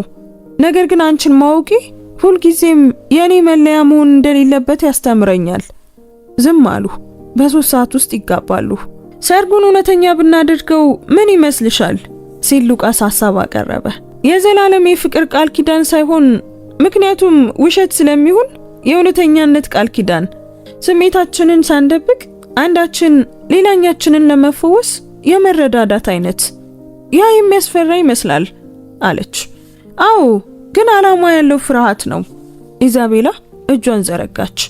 እሺ ተስማምተናል። 2 የተሰበሩ ሰዎች አንድ ሙሉ ነገርን መፍጠር ይችሉ እንደሆነ ለማየት 1 ወር። የሲቪል ምዝገባ ቢሮ ቀዝቃዛ ነበር። ሃቪርና ፓትሪሻ ምስክሮች ነበሩ። አሌሃንድሮ በዚያ ተውኔት ላይ ላለመገኘት እምቢ ብሏል። ሹመኛው አሰልቺ የሆኑትን ቃላቶች ሲያነብ ሉቃስና ኢዛቤላ በአዲስ ቁርጠኝነት ይተያዩ ነበር። እቀበላለሁ አሉ ሁለቱም። መሳሳም ወይም ጭብጨባ አልነበረም። 2 ፊርማዎች ብቻ ነበሩ። ነገር ግን ቀለበቱን ሲለዋወጡ ሉቃስ በሹክሹክታ ቢያምም እንኳን እውነተኛ ለመሆን ቃል እገባለሁ አላት። ኢዛቤላ እንደገና ሰው ለመሆን ለመሞከር ቃል እገባለሁ ስትል መለሰችለት። እጅግ ውድ በሆነ ሆቴል ውስጥ የተደረገው የፎቶ ቀረጻ የሚዲያ ትርምስ ነበር። የቢሊነሯና የጽዳት ሰራተኛው ታሪክ ህዝቡን ሁሉ ይማርክ ነበር። የማያውቁትን ሰው ሲያገቡ ምን ይሰማውታል? አንድ ጋዜጠኛ ጮኸ። ያልታሰቡ ግንኙነቶች ብዙ ጊዜ እጅግ ትርጉም ያላቸው ናቸው። ኢዛቤላ በሙያዊ ብቃት መለሰች። ሌላው ሉቃስን ስለ ፒያኖ ተጫዋችነቱ ጠየቀው። ዓላማዬን አጥቼ ነበር፣ ነገር ግን ዓላማን ለማግኘት መቼም እንደማይረፍድ እየተማርኩ ነው። ዓላማዬን አጥቼ ነበር፣ ነገር ግን መልሶ ለማግኘት መቼም እንደማይረፍድ እየተማርኩ ነው። አንዳችን ሌላኛችንን እንረዳለን። በዛን ጊዜ አንዲት ጋዜጠኛ ቦምቡን ጣለች። የእህቷ የሶፊያ ናቫሮ ውርደት ከአቶ ኦርቲዝ የግል አደጋ ጋር ግንኙነት አለው የሚባለው እውነት ነው ወይ ስትል ጠየቀች። አዳራሹ በዚህ ጊዜ ጸጥ አለ። ኢዛቤላ ፊቷ ገረጣ። ነገር ግን ሉቃስ እጇን አጥብቆ ያዘ። ያለፈው ጊዜያችን በጣም ያማል፣ ነገር ግን አስፈላጊው አብረን ወዴት እየሄድን እንደሆነ ማወቁ ነው ሲል ገለጸ። ኢዛቤላ ራሷን አረጋግታ ግላዊነት እንዲከበር ጠየቀች። መኪና ውስጥ ሲገቡ ተዝለፈለፈች። እንዴት አወቁ? ስለተከላከልክልኝ ግን አመሰግናለሁ። አሁን እኮ እኛ አንድ ቡድን ነን መለሰ ሉቃስ። ወደ ቤታቸው ሲደርሱ ዝቅተኛ የቤት ዕቃዎች የነበሩበት ቦታ በሶፊያ በተላኩ አበቦች ተሞልቶ ነበር። ሉቃስ አንዲት ማስታወሻ አገኘ። ሱፍ አበቦች የሚወዳቸው ነበሩ። ሁለታችንም ልጆቻችንን በሆስፒታል ስንጠብቅ ማሪያ ነግራኝ ነበር። ይቅር በይኝ እህቴ፣ ባለቤትህን ታውቃት ነበር አለች ኢዛቤላ በመገረም ሹክሹክታ። ሌላ ካርድ ነበር ከአሌሃንድሮ። መነጋገር አለብን። ስለ አደጋው ሶፊያ መቼም ያልነገረችሽ ነገሮች አሉ። አሌሃንድሮ በሚቀጥለው ቀን ባሮጌ ቦርሳ መጣ። መርምር ያለው ምክንያቱም ይህ ጋብቻ እየለወጠሽ ነው ኢዛቤላ፣ እና መሰረቱ ደግሞ ሙሉ እውነት እንዲሆን ፈልጌ ነበር። ስለ አደጋው ሰነዶችን አወጣ። ማሪያ ወዲያውኑ አልሞተችም ገለጠ። ከአደጋው በኋላ 3 ሰዓት በህይወት ቆይታ ነበር። 2 ደብዳቤዎችን ጽፋለች። አንዱ ለሉቃስ እና አንዱ ለአቶ ናቫሮ። ኢዛቤላ ማልቀስ ጀመረች። አባቴ ለምን ምንም አልተናገረም? ደብዳቤዎቹ የደረሱት የሶፊያ ውርደት በፈነዳበት ቀን ነበር። ሉቃስ ኦርቲዝ እና የናቫሮ ቤተሰብ እንደገና ከተገናኙ ብቻ እንዲሰጡ በሚል መመሪያ ሉቃስ ኦርቲዝ እና የናቫሮ ቤተሰብ እንደገና ከተገናኙ ብቻ እንዲሰጡ በሚል መመሪያ በካዝና ውስጥ አስቀመጣቸው። የገደለው ጭንቀት ከፊሉ ይህንን ሚስጥር መሸከሙ ነበር። ሉቃስ እየተንቀጠቀጠ ፖስታውን መያዝ አልቻለም። ኢዛቤላ ከፈተችለት እና በታላቅ ድምፅ አነበበች። የተወደድክ ሉቃስ፣ ይህ ያንተ ጥፋት አልነበረም። ብቸኛው ተጠያቂ ለመጠጣት የወሰነው ሰው ነው። እኔ ግን ይቅር እለዋለሁ፣ ምክንያቱም ጥላቻ ተጨማሪ ህመም ብቻ ነው የሚፈጥረው። ደብዳቤው ከዓመታት በፊት ሆስፒታል ውስጥ ስላወቀቻት ሶፊያ የሚጠቅስ ነበር። ይህ ደብዳቤ ያንን ቤተሰብ ካገኘ ይቅርታ ብቸኛው ነፃነት መሆኑን እንዲያውቁ ፈልጋለሁ። በመጨረሻም ማሪያ ስለ ልጇ ተናግራለች። ትንሿ ሉሲያ አልተሰቃየችም፣ በሰላም ሄዳለች። እባክህን ሉቃስ ኑር፣ እንደገና ፒያኖ ተጫወት፣ ፍቅርን ይዘህ ኑር። ሙሉ በሙሉ በመኖር እኛን ታከብረናለህ። ሉቃስ በከፍተኛ ስቅስቅታ መሬት ላይ ወደቀ። ኢዛቤላ አጥብቃ አቀፈችው። አብሮ አለቀሰች። በአበቦቹና ባለፈው ጊዜያቸው መካከል የሚስጥር ማዕበል በመጨረሻም ፈንድቶ በእውነት ፊት አጋለጣቸው። ማሪያ ልዩ ሴት ነበረች፣ አሌሃንድሮ በመጨረሻም ተናገረ። ይህንን የጻፈችው በማይገለጽ የህመም ስሜት ውስጥ ሆና ነው። ጭንቀቷም አንተ ሰላም እንድታገኝ ነበር። ይቅርታ አይገባኝም። ሉቃስ በስቅስቅታ አለቀሰ። ዓመታትን አባክኛለሁ። መንፈስ ሆኜ ነበር የኖርኩት። የመጨረሻ ምኞቷን ከድቻለሁ። አይ ኢዛቤላ በትከሻው ይዛ ወደ እሷ እንዲመለከት አስገደደችው። ምንም አልከዳህም። አሁንም እዚህ ያለ በህይወት አለ ሉቃስ። አሁን እየተሰማህ ነው። እሷ የፈለገችው ይህንን ነበር። አሌሃንድሮ ሁለተኛውን ፖስታ አወጣ። ኢዛቤላ ይህ ደግሞ ለአባትሽ የተጻፈ ደብዳቤ ነው። ኢዛቤላ በሚንቀጠቀጡ እጆች ተቀበለችው። ያጻጻፉ ስልት ያው ቢሆንም መልእክቱ ግን የተለየ ነበር። አቶ ናቮሮ ብላ ነበበች። ስሜ ማሪያ ኦርቲዝ ይባላል። በእርግጥ አንተዋወቅም፣ ነገር ግን ቤተሰቦቻችን በአንድ አሰቃቂ አደጋ ተገናኝተዋል። አማች በእኔና በልጅ ህይወት ላይ ለደረሰው አደጋ ምክንያት ሆኗል። ነገር ግን የምጽፍልህ አንተን ለመወንጀል ወይም ለመውቀስ አይደለም። የምጽፍልህ ልጅህን ሶፊያን ስለማውቃት ነው። እሷ በማይገባ ሰው ላይ እምነት በመጣሏ የተሳሳቱ ውሳኔዎችን ያስተላለፈች ጥሩ ሰው ናት። እባክህን እንዳታጣት። ቤተሰብ በቂም በቀል ለመባከን በጣም ውድ ነው። ባለቤቴ ድንቅ ፒያኖ ተጫዋች ነው። ምናልባት አንድ ቀን በሆነ መንገዳችሁ ቢገናኝ እባክህን ተንከባከበው። እንዴት መኖር እንዳለበት ለማስተዋወስ እርዳታ ያስፈልገዋል። ምናልባትም ቤተሰቦቻችን አብረው በመፈወስ ሰላምን ሊያገኙ ይችላሉ። ይቅር በሉ፣ እርስ በርሳችሁ ይቅር ተባባሉና ኑሩ። እነዚህ በአክብሮትና በተስፋ የምነግራችሁ የመጨረሻ ቃላቶቼ ናቸው። ማሪያ ኦርቲዝ። ኢዛቤላ አሁን መቆጣጠር በማትችለው ሁኔታ ስቅስቅ ብላ ታለቅስ ነበር። አባቴ ይህንን ደብዳቤ ያውቅ ነበር። ለዓመታት ግንኙነት መኖሩን እያወቀ ያንን ጥፋተኝነት ተሸክሞ እስከ ሞተበት ቀን ድረስ ኖረ። አባትሽ ጥሩ ሰው ነበር፣ አሌሃንድሮ በለስላሳ ድምፅ ተናገረ። ይህንን ደብዳቤ ካነበበ በኋላ ለሉቃስ ስም የሌለው የገንዘብ ድጋፍ አቋቋመ። ካደጋው በኋላ ያሉትን የሕክምና ወጪዎች ከፈለ። የማሪያንና የሉሲያን የቀብር ስነ ስርዓት ወጪም ሸፈነ። ሶፊያ ተጨማሪ ጥፋተኝነት እንዳይሰማት በመስከት የቤተሰብ ግንኙነቱን ሳይገልጽ የቻለውን ሁሉ አደረገ። ምን? ሉቃስ በመገረም ቀና አለ። እነዚያን የሕክምና ወጪዎች ማን እንደከፈላቸው በጭራሽ አላውቅም ነበር። የአስተዳደር ስህተት መስሎኝ ነበር። አይ ስህተት አልነበረም። አሌሃንድሮ ተጨማሪ ሰነዶችን አወጣ። አሁን አማች የሆነው $200,000 በላይ ለሕክምናና ለቀብር ወጪዎች የከፈለ ሲሆን እርዳታ ካስፈለገ ደግሞ ቤተሰቡ ሊረዳህ እንደሚገባ በኑዛዜው ላይ ትዕዛዝ አስቀምጧል። ኢዛቤላ አፏን ይዛ አለቀሰች። ለካ የልብ ድካሙ የውርደቱ ጭንቀት ብቻ አልነበረም። የሶፊያ ቤተሰብ ሌላ ቤተሰብ ማጥፋቱን የማወቁ ጥፋተኝነትም ጭምር ነበር። ያንን ሚስጥር መሸከሙ ነበር። አሌሃንድሮ የመጨረሻውን ሰነድ አወጣ። ይህ ላንቺ የተጻፈ ደብዳቤ ነው ኢዛቤላ፣ ከመሞቱ ጥቂት ቀደም ብሎ ይጻፈው። ኢዛቤላ ደብዳቤውን ተቀበለች። ድምጿን ከፍ አድርጋ አነበበችው። ልጄ ይህንን እያነበብሽ ከሆነ ሉቃስ ኦርቲዝን አግኝተሽዋል ማለት ነው። እጣ ፋንታ ማሪያና እኔ እንዳመንነው ሰርቷል ማለት ነው። እኔ ፈሪ ነበርኩ ኢዛቤላ። ቤተሰባችንን ማገናኘት ሲገባኝ ባለማድረጌ ፈሪ ነበርኩ። ኩራትና ፍርሃት ትክክለኛውን ነገር እንዳላደርግ ስለከለከለኝ ፈሪ ነበርኩ። ነገር ግን አንቺ ከኔ የበለጠ ደፋር እንደምትሆኚ ተስፋ አደርጋለሁ። ሉቃስ ኦርቲዝ የማይገለጽ መከራን የተቀበለ ጥሩ ሰው ነው። ቤተሰባችን መቼም ሊከፍለው የማይችለው ዕዳ አለበት። ነገር ግን ምናልባት አብራችሁ መፈወስ ትችሉ ይሆናል። በአንድ አደጋ የተሰበሩ ሁለት ነፍሳት እርስ በርስ ሲደጋገፉ ፈውስ ሊመጣ ይችላል። እባክሽን እኔ እንዳደረኩት ጊዜሽን አታባክኚ። ኩራት ማፍቀርን መውደድን እንዳይከለክልሽ፣ ፍርሃት ሰው መሆንን እንዳያሳጣሽ፣ እኔ መሆን የነበረብኝን ግን ያልሆንኩትን ሰው ሁኚ። ሁልጊዜም እወድሻለሁ። አባትሽ።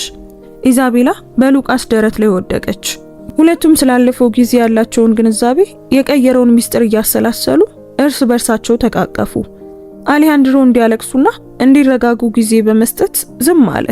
አንድ ተጨማሪ ነገር አለ። በመጨረሻም ለቅሷቸው ሲቀንስ ተናገረ። መርማሪው ስለ ሉሲያ አንድ ነገር አግኝቷል። ሉቃስ በድንጋጤ ቀና አለ።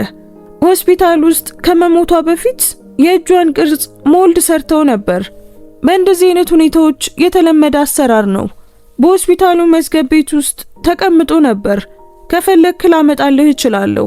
ሉቃስ መናገር አልቻለም። በአዲስ እንባ እየታጠበ ዝም ብሎ ራሱን ነቀነቀ። እና የመጨረሻው ነገር አሌሃንድሮ ሁሉንም ተመለከተ። ማሪያ ስትሞት ነፍሰ ጡር ነበረች። የጥቂት ሳምንታት እርግዝና ነበር። ምናልባትም ከኮንሰርቱ በኋላ ሊነግሩህ አስበው ነበር። የሉቃስ የህመም ጩኸት ልብ የሚሰብር ነበር። ባለቤቱንና ልጁን ብቻ ሳይሆን አይቶት የማያውቀውን ሌላ ልጅም አጥቷል። ኢዛቤላ ቃላት የማይገልጹትን ጥልቅ ህመም እየተጋራች አጥብቃ ያዘችው። ሉቃስ፣ ኢዛቤላ፣ ይህ በጣም የሚያሰቃይ ቢሆንም ነፃ የሚያወጣ እውነት ነው። አሁን ሙሉውን እውነት ታውቃላችሁ።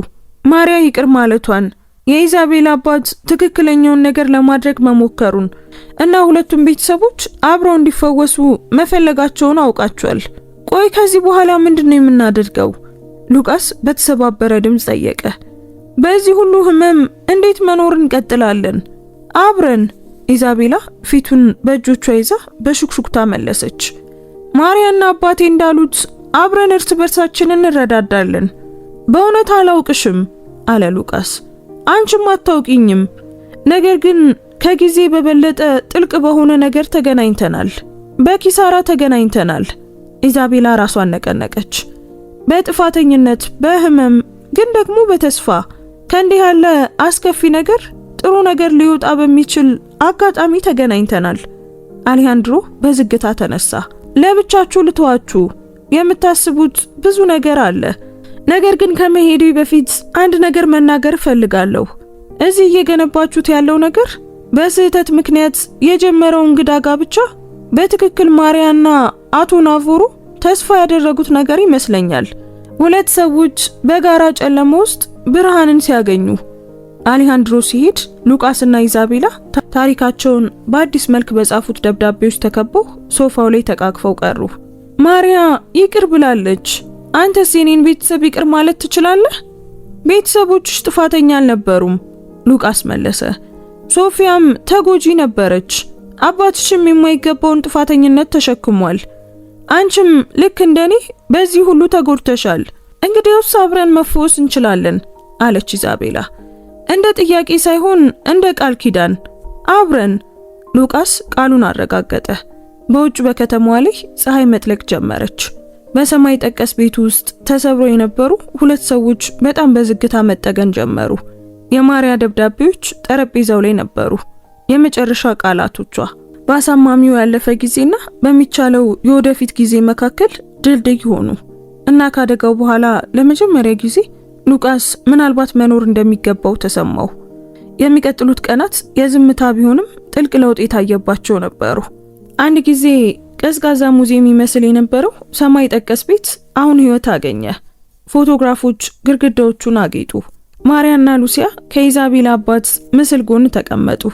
በእያንዳንዱ ክፍል ውስጥ አዳዲስ አበቦች ተሞሉ። ኢዛቤላ ለሉቃስ በድንገት የገዛችለት ፒያኖ በዋናው አዳራሽ የክብር ቦታውን ያዘ። ሉቃስ በየቀኑ ይጫወት ነበር። አሁን አሳዛኝ ሙዚቃዎችን ሳይሆን ህይወትን የሚያበሩ ዜማዎችን ነበር የሚጫወተው። ኢዛቤላ ተቀምጣ ታዳምጣለች። አንዳንዴ በላፕቶፓ እየሰራች፣ አንዳንዴም ዝም ብላ አይኖቿን ጨፍና ሙዚቃው የማታውቃቸውን ቁስሎች እንዲፈውስላት ትፈቅዳለች። ወሩ ሊያበቃ ነበር። በዋናው ስምምነት መሰረት ጋብቻውን መቀጠል ወይም ማቆም እንዳለባቸው ለመወሰን 3 ቀን ብቻ ቀራቸው። ነገር ግን በመካከላቸው አንድ መሰረታዊ ነገር ተቀይሯል። አብረው እንዲኖሩ የተገደዱ እንግዶች መሆናቸው አብቅቷል። በጋራ መረዳዳት ውስጥ መጽናኛን ያገኙ ሁለት ነፍሳት ሆነዋል። አንድ ቀን አመሻሽ ላይ ሉቃስ ሙዚቃ እየተጫወተ ሳለ ጥበቃው ደወለ። ወይዘሮ ናቫሮ እህትሽ ሶፊያ እዚህ ናት፣ መግባት ትችል እንደሆነ እየጠየቀች ነው። ኢዛቤላ ሉቃስን ተመለከተች። እሱም ወዲያውኑ መጫወቱን አቆመ። ሁሉንም ነገር በጋራ ለመጋፈጥ ቃል ገብተው ነበር። ትግባ፣ ኢዛቤላ በቆራጥ ግን በሚንቀጠቀጥ ድምጽ መለሰች። ሊፍቱ ሲከፈት ሶፊያ በሚያመነታ እርምጃ ገባች። የተለየች ትመስል ነበር። ጥፋተኝነት አካላዊ ገጽቷን ያሳነሰው ይመስላል። ሰላም ኢዛቤላ አለች በለሰለሰ ድምጽ። ሰላም ሉቃስ። ኢዛቤላ ተነሳች፣ ግን አልቀረበችም። ሉቃስ ከፒያኖ ጎን ቆሞ እርዳታ ካስፈለገ ዝግጁ ነበር። ለምን ወደዚህ መጣሽ? ኢዛቤላ ያለምንም ጥላቻ ግን ደግሞ ያለምንም ሙቀት ጠየቀች። ምክንያቱም ለሳምንታት መተኛት አልቻልኩም፣ ሶፊያ አመነች። እንባ በፊቷ ላይ እየፈሰሰ አይኖቼን በጨፈንኩ ቁጥር ያቺን ትንሽ ልጅ ማርያን እና የኔ ፈሪነት እንዲጠፉ የረዳቸውን ህይወቶች አያለው። ያ ያንቺ ቀጥተኛ ጥፋት አልነበረም፣ ሉቃስ ለመጀመሪያ ጊዜ ተናገረ። ሁለቱንም እህትማማቾች አስገረመ። ደብዳቤዎቹን አንብቤያለሁ። አንቺም ተጎጂ እንደነበርሽ አሁን ተረድቻለሁ። ግን የበለጠ ማድረግ እችል ነበር። ሶፊያ ስቅስቅ ብላ ለቀሰች።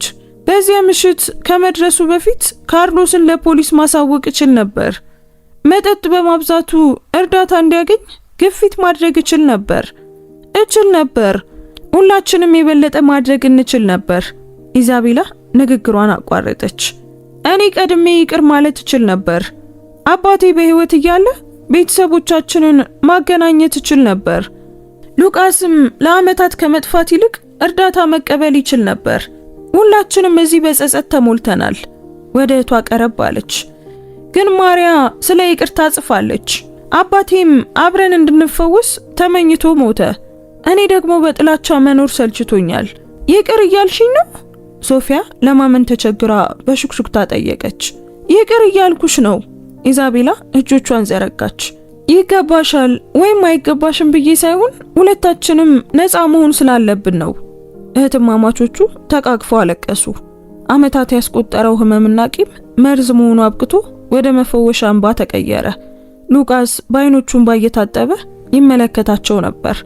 ከጥቂት ደቂቃዎች በኋላ ሶፊያ ከእህቷ ተለይታ ወደሱ መጣች። ሉቃስ የሚበቁ ቃላት እንደሌሉ አውቃለሁ ብላ ጀመረች። የምለው ነገር ቤተሰብን ሊመልስ እንደማይችልም አውቃለሁ። ነገር ግን ስለ ማርያ፣ ስለ ሉሲያ እና ስላልተወለደው ህፃን የማላስብበት ቀን እንደሌለ እንድታውቅልኝ እፈልጋለሁ። ሉቃስ በጥልቀት ተነፈሰ። ለሳምንታት ስለዚህ ቅስፈት አስቦ ነበር። በእውነት ይቅር ማለት ይቻላል? ማርያ ይቅር ብላሻለች። በመጨረሻም ተናገረ። እየሞተች እንኳን እሷ ይቅር ብላሻለች። እኔ ከሷ በታች ሆኜ እንዴት ይቅር አለ ማለት እችላለሁ? እጁን ዘረጋ።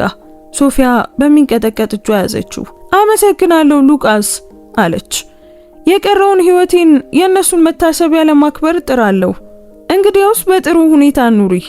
ሉቃስ በቀላሉ ተናገረ። ቤተሰቦችሽን ውደጂ፣ እናም ደስተኛ ሁኚ። መታሰቢያቸውን ለማክበር ከሁሉም የተሻለው መንገድ ይሄ ነው። ሶስቱ ሰዎች አብረው ተቀመጡና ታሪኮችን ተጋሩ። ሶፊያ ማርያን ሆስፒታል ውስጥ ስለማወቋ፣ ስለ እናትነትና ስለ ህልሞች ያደረጉትን ውይይት ተረከች። ኢዛቤላ ቤተሰቧን ለመጠበቅ ሚስጥሮችን ተሸክሞ ስለኖረው አባቷ ትዝታዎችን ተጋራች። ሉቃስ እንደ ቀድሞ በሚያደቅ ህመም ሳይሆን እነሱን በማወቁ በምስጋና ስሜት ስለ ማርያና ሉሲ አወራ። ለእናንተ መናገር የሚፈልገው ሌላ ነገር አለ፣ ሶፊያ አመሻሽ ላይ ተናገረች። ጠጥቶ ማሽከርከርን ከሚዋጋ ድርጅት ጋር እየሰራው ነው። ንግግሮችን አደርጋለሁ፣ ታሪኬን እናገራለሁ፣ ሌሎችን ስለመዘዙ አስጠነቅቃለሁ። በእርግጥ ያለፈውን ህይወት መለወጥ አልችልም፣ ግን ወደፊት የሚመጡ አደጋዎችን ለመከላከል መርዳት እችላለሁ። ያ በጣም ድንቅ ነው፣ በጣም ደስ ይላል አለች ኢዛቤላ በቅንነት። አባቴ ይኮራብሻል፣ ማርያም ጭምር፣ ሉቃስ ጨመረ። ሶፊያ በቅርቡ ለቤተሰብ ራት እንደምትመጣ ቃል ገብታ ስትሄድ ሉቃስና ኢዛቤላ ብቻቸውን ቀሩ። ሰማይ ጠቀስ ቤቱ አሁን እንደ እውነተኛ ቤት ይሰማ ነበር። በሁለት ቀን ውስጥ ወሩ ይሞላል አለች ኢዛቤላ በለሰለሰ ድምጽ። ስምምነታችን ያበቃል። አውቃለሁ። ሉቃስ ከጎኗ ሶፋው ላይ እየተቀመጠ መለሰ። ምን ማድረግ ትፈልጊያለሽ? ሉቃስ እጇን ያዘ። ይህ አሁን በመካከላቸው የተለመደ ሆኗል። ከአንድ ወር በፊት የዓለም ሁሉ ክፋት ያለብሽ ቀዝቃዛና ጨካኝ የሆንሽ ትመሲ ነበር። ትክክል፣ ኢዛቤላ አመነች። እነዚያን ሁሉ ነበርኩ። አሁን ግን የተለየ ነገር አያለው። ሉቃስ ቀጠለ። ራሷን ለመጠበቅ ግንቦችን የገነባች የተጎዳችን ሴት አያለው። እንደገና ሰው ለመሆን እየተማረች ያለች ሴት፣ እንዴት መኖር እንዳለብኝ ያስታወሰችኝን ሴት አያለው። ሉቃስ ቆይ፣ አቋረጣት። ከአንድ ወር በፊት በቀልን በትንሹም ቢሆን ፈልግ ነበር። የደረሰብኝን ህመም በትንሹ እንድትቀምሽው ፈልግ ነበር። ነገር ግን አንቺን በመጉዳት ሂደት እኔም ተፈወስኩኝ፣ አንቺንም ፈወስኩሽ አይደል? ታዲያ ምን እያልክ ነው? ስምምነት ስላለን ሳይሆን ስለመረጥነው ይህ እንዲቀጥል እፈልጋለሁ እያልኩሽ ነው። አብረን መፈወስን መርጠናል። ኢዛቤላ በእንባ እየታጠበች እኔም እንዲያበቃ አልፈልግም። ግን ሉቃስ፣ እንዲህ በከፋ ሁኔታ ከጀመረ ነገር እውነተኛ ነገር ሊወጣ ይችላል። ዙሪያሽን ተመልከቺ። ሉቃስ ግድግዳው ላይ ያሉትን ፎቶዎች አመለከተ። ከአስከፊ አደጋ ግንኙነት ወጣ፣ ከሞት ይቅርታ ወጣ፣ ከኪሳራም ፍቅር ወጣ። ምናልባት ገና የፍቅር ግንኙነት ላይሆን ይችላል፣ ነገር ግን እርስ በርስ የሚረዳዱ ነፍሳት ፍቅር ነው። ይህ ላንተ በቂ ነው? ለዓመታት ካገኘሁት በላይ ነው ኢዛቤላ፣ ሉቃስ በቅንነት መለሰ። እና በጊዜ ሂደት ወደ ትልቅ ነገር ሊያድግ እንደሚችል አምናለሁ፣ ሁለታችንም ከፈለግ ነው። እኔ ፈልገዋለሁ፣ ኢዛቤላ በሹክሹክታ መለሰች። ሉቃስ መሞከር ፈልጋለሁ፣ በእውነት መሞከር። ለመጀመሪያ ጊዜ ተሳሳሙ። ያ የፊልም አይነት ስሜታዊ መሳሳም አልነበረም። ለስላሳ፣ ጥንቃቄ የተሞላበትና ከተረጋገጠ ነገር ይልቅ በተስፋ የተሞላ ነበር። ከድሮ አመድ ላይ የበቀለ አዲስ ነገር ጅምር ነበር። ከሁለት ቀን በኋላ ሉቃስ ሁሉንም ነገር የሚቀይር ጥሪ ደረሰው። አቶ ኦርቲዝ፣ ድምፁ ሙያዊና የተደሰተ ነበር። ከማዘጋጃ ቤት ቲያትር ቤት ክላራ ዶሚንጌዝ ነኝ። በዝግጅቱ ላይ ያቀረብከውን ቪዲዮ አየን። እዚህ ኮንሰርት ለማቅረብ ፈቃደኛ ትሆን እንደሆነ ለማወቅ ፈልገን ነበር። ወደ ሙዚቃው የምትመለስበት ይፋዊ ዝግጅትህ ይሆናል። ሉቃስ ሁሉንም የሰማችውን ኢዛቤላን ተመለከተ። እሷም በደስታ ራሷን ነቀነቀችለት። እሺ መለሰ ሉቃስ፣ እቀበላለሁ፣ ግን አንድ ቅድመ ሁኔታ አለ። ምንድነው? ገቢው ሙሉ በሙሉ ለሁለት ዓላማዎች እንዲውል ፈልጋለሁ። አንደኛው በአደጋ የሞቱ ሰዎችን ቤተሰቦች የሚረዳ የማሪያና ሉሲያ ኦርቲዝ መታሰቢያ ድርጅት እንዲቋቋም፣ ሁለተኛው ደግሞ ለሶፊያ ናቫሮ ድርጅት እንዲሰጥ። ያ ድንቅ ነው፣ ክላራ መለሰች። መቼ ሊሆን ይችላል? የሚቀጥለው ቅዳሜ ቢሆንስ? ለዓለም የምናገረው ነገር አለኝ እና ከዚያ በላይ መጠበቅ አልችልም። ቅዳሜ በንጹህ ሰማይና በታላቅ ጉጉት ደረሰ። የማዘጋጃ ቤቱ ቲያትር በሰው ተሞልቶ ነበር። ሚዲያዎች ዝግጅቱን በየአቅጣጫው ይዘግቡ ነበር። የጠፋው ፒያኖ ተጫዋች ከቢሊዮነሯ ጋር ተጋብቶ የሚመለሱ ታሪክ የሰዎችን ቀልብ ስቧል። መድረኩ ጀርባ ሉቃስ በሚገርም ሁኔታ ተረጋግቶ ነበር። ኢዛቤላ ከረቫቱን ስታስተካክልለት እጆቿ ይንቀጠቀጡ ነበር። ፈራሽ እንዴ ሲል ጠየቃት። አዎ በጣም ፈርቻለሁ። አንተስ? እኔም ፈርቻለሁ፣ ግን ደግሞ ዝግጁ ነኝ። ለዓመታት ለመጀመሪያ ጊዜ ዝግጁ ነኝ። ቤተሰቦች ባንተ ይኮሩ ነበር አለችው።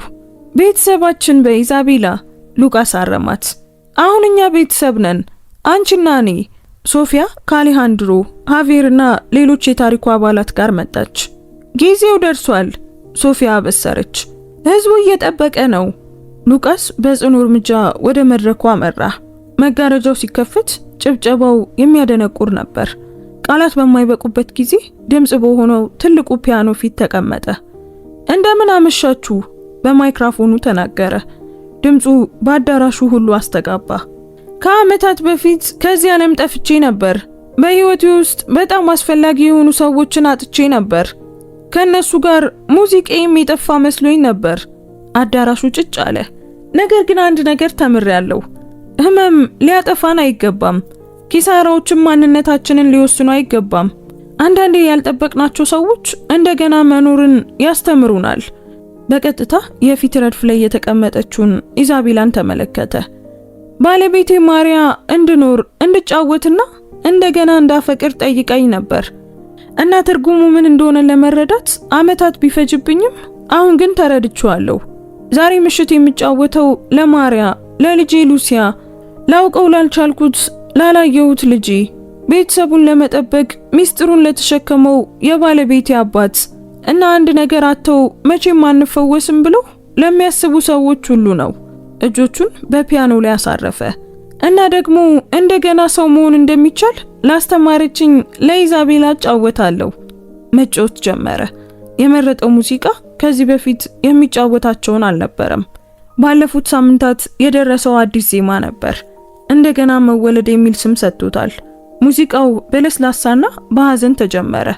ነገር ግን ቀስ በቀስ ዜማው መቀየር ጀመረ። ተስፋ ከሐዘን ጋር ተሰላሰለ። ደስታ ከትካዜ ውስጥ ወጣ። እያንዳንዱ ድምጽ የጥፋትና የጥገና የሞትና የትንሣኤ ታሪክን ይተርክ ነበር። በአዳራሽ ውስጥ አይኑ ያልራሰ ሰው አልነበረም። ኢዛቤላ በግልጽ ታለቅስ ነበር። ሶፊያም እንዲሁ። ሌላው ቀርቶ ሁል ጊዜ ራሱን የሚቆጣጠረው ባለሀብቱ አሌሃንድሮ እንኳን በፊቱ ላይ እንባ ይፈስ ነበር። ሙዚቃው እየጎለበተ ሄዶ ህይወት ጉድለት ቢኖርባትም እንኳን ውብ መሆኗን ወደሚያበስር ከፍተኛ ድምጽ ደረሰ። በመጨረሻም በተስፋ ሹክሹክታ በሚመስል ድምጽ ሲያበቃ ዝምታው ለጥቂት ሰኮንዶች ቆየ። ከዚያም አዳራሹ ፈነዳ። ሁሉም በቆመበት ሆኖ የሚያጨበጭበው ጭብጨባ፣ የደስታ ጩኸት በየአቅጣጫው ያስተጋባ ነበር። ሉቃስ ተነሳ። እንባው ፈሰሰ። ነገር ግን የህመም እንባ ሳይሆን የነጻነት እንባ ነበር። ማሪያ ወደ ሰማይ እያየ በሹክሹክታ ተናገረ። በመጨረሻም አደረኩት፣ በመጨረሻም ኖርኩ። መድረክ ጀርባ ኢዛቤላ አጥብቃ አቀፈችው። በህይወቴ ከሰማኋቸው ነገሮች ሁሉ ይህ ውብ ነበር፣ ለአንቺ ነበር አለ ሉቃስ። ፍቅር በማይቻሉ ሁኔታዎች ውስጥም እንኳን ሊበቅል እንደሚችል ስላሳየሽኝ። ፍቅር፣ ኢዛቤላ ደገመችው። ልቧ በፍጥነት ይመታ ነበር። አዎ። ሉቃስ በቀስታ ተመለከታት። መቼ እንደሆነ በትክክል አላውቅም። ምናልባት በሚዲያ ፊት ስትከላከይልኝ፣ ምናልባት የማሪያን ደብዳቤ ስታነቢልኝና አብረሽኝ ስታለቅሺ፣ ወይም ደግሞ በመካከላቸው በነበሩ በሚሊዮኖች የሚቆጠሩ ትናንሽ አፍታዎች። ነገር ግን በአንድ ወቅት እንደ ባለቤትሽ መምሰል አቁሜ በእውነት ባለቤትሽ ሆንኩኝ። እወድሻለሁ ኢዛቤላ፣ እኔም እወድሃለሁ። እንዴት እንደሆነ አላውቅም። እንዲህ ያለ ውብ ነገር፣ እንዲህ ካለ አሳዛኝ ነገር እንዴት እንደበቀለም አላውቅም። ግን ቢሆንም እወድሃለሁ። ጓደኞቻቸውና ቤተሰቦቻቸው ያጨበጨቡላቸው ተሳሳሙ። ይህ የታሪክ ማብቂያ ሳይሆን የአዲስ ታሪክ ጅምር ነበር። ከወራት በኋላ የማሪያና ሉሲያ ኦርቲዝ ፋውንዴሽን በመቶዎች የሚቆጠሩ ቤተሰቦችን ረድቷል። ሶፊያ በትምህርት ቤቶች ንግግር በማድረግ አደጋዎችን በመከላከል የሰዎችን ሕይወት ታተርፋለች። ኢዛቤላ የኩባንያዋን አሰራር ቀይራ ለሰራተኞች ክብር የሚሰጥ አሰራርን ዘርግታለች። ሉቃስ ደግሞ ለህዝብ ብቻ ሳይሆን ለራሱ ደስታም ሙዚቃ መጫወቱን ቀጥሏል። በአደጋው ዓመት መታሰቢያ ቀን ሉቃስና ኢዛቤላ የመቃብር ቦታውን ጎበኙ። በማሪያና በሉሲያ መቃብር ላይ የሱፍ አበቦችን አኖሩ። ሰላም የኔ ፍቅር፣ ሉቃስ ለመቃብሩ ተናገረ። ላንቺ አንድ ሰው ላስተዋውቅሽ መጥቻለሁ። ባለቤቴ ኢዛቤላ ናት። እንግዳ ሊመስል ይችላል፣ ግን አንቺ እንደምትረጂው አምናለሁ፣ እንደምትባርኪንም አምናለሁ። ማሪያ፣ ይቅር ስላልሽን፣ ሉቃስ እንዲኖር ስለጠየቅሽው እና ቤተሰቦቻችን በመጨረሻ ቃላትሽ እንዲገናኙ ስላደረግሽ አመሰግናለሁ። ኢዛቤላ ጨመረች። እርሱን ለመንከባከብ ቃል እገባለሁ። በጥሩ ሁኔታ በመኖር መታሰቢያሽን አከብራለሁ። ከመቃብር ቦታው ሲወጡ ሉቃስ ከአደጋው ምሽት ጀምሮ ተሰምቶት የማያውቀው ነገር ተሰማው። ሙሉ ሰላም። ምን እያሰብክ ነው? ኢዛቤላ ጠየቀች። ህመም ሰብሮን ነበር፣ ሉቃስ መለሰ። ነገር ግን ሲሰብረን አንድ ነገር እንዲበቅል ቦታ ከፈተ። ያ ባይሰበር ኖሮ መቼም የማይኖር ነበር። ኪንሱጊ፣ ኢዛቤላ አስታወሰች። በስንጥቆች ውስጥ ያለው ውበት። በትክክል፣ ሉቃስ ፈገግ አለ። እኛ በወርቅ የተጠገንን የተሰበርን ሸክላዎች ነን። ጠባሳዎቻችን አሁን የውበታችን አካል ናቸው። እጅ ለእጅ ተያይዘው ወደ መኪናው አመሩ። ባልጠበቁት ቦታ ፍቅር ያገኙ ሁለት ሰዎች። ከአደጋ ግንኙነት ተወለደ። ከኪሳራ ቤተሰብ በቀለ። ከጨካኙ ውርደትም እውነተኛ ፍቅር አበበ። ምክንያቱም አንዳንዴ ምርጥ ታሪኮች የሚጀምሩት በክፉ አፍታዎች ነው እና ያልጠበቅናቸው ሰዎች በትክክል የሚያስፈልጉን ሰዎች ናቸው።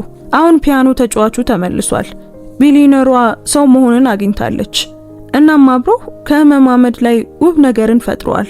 በሁሉም መንገድ ደስ የሚል ማጠቃለያ ነበር። ከሁሉም በላይ ደግሞ የእውነተኛው ፍቅር ጅምር ነበር። ውድ ቤተሰቦቻችን የዛሬው ታሪካችን በዚሁ ተጠናቋል። እስኪ ታሪኩን እንዴት አገኛችሁት? ወደዳችሁት? ምንስ ተማራችሁበት? እዚህ ድረስ ካያችሁትና ከጨረሳችሁት ጨርሼዋለሁ እያላችሁ ጻፉልን። አንዲት የደግነት ተግባር የሰውን ህይወት ይቀይራል ብላችሁ የምታምኑ ከሆነ ይህንን ቪዲዮ ላይክ እና ሼር በማድረግ ብዙ ሰዎች እንዲያዩትና እንዲማሩበት አድርጉ። እንደዚህ አይነት አስደናቂ የሆኑ ታሪኮችን መስማት የምትወዱ ከሆነ አሁኑኑ ሰብስክራይብ በማድረግ ቤተሰባችንን ተቀላቀሉ። በየቀኑ የምንለቃቸው ቆንጆ ታሪኮች እንዳያመልጧችሁ የደወል ምልክቱን ተጫኑ። እናመሰግናለን። እንወዳችኋለን። ቸር ቆዩን።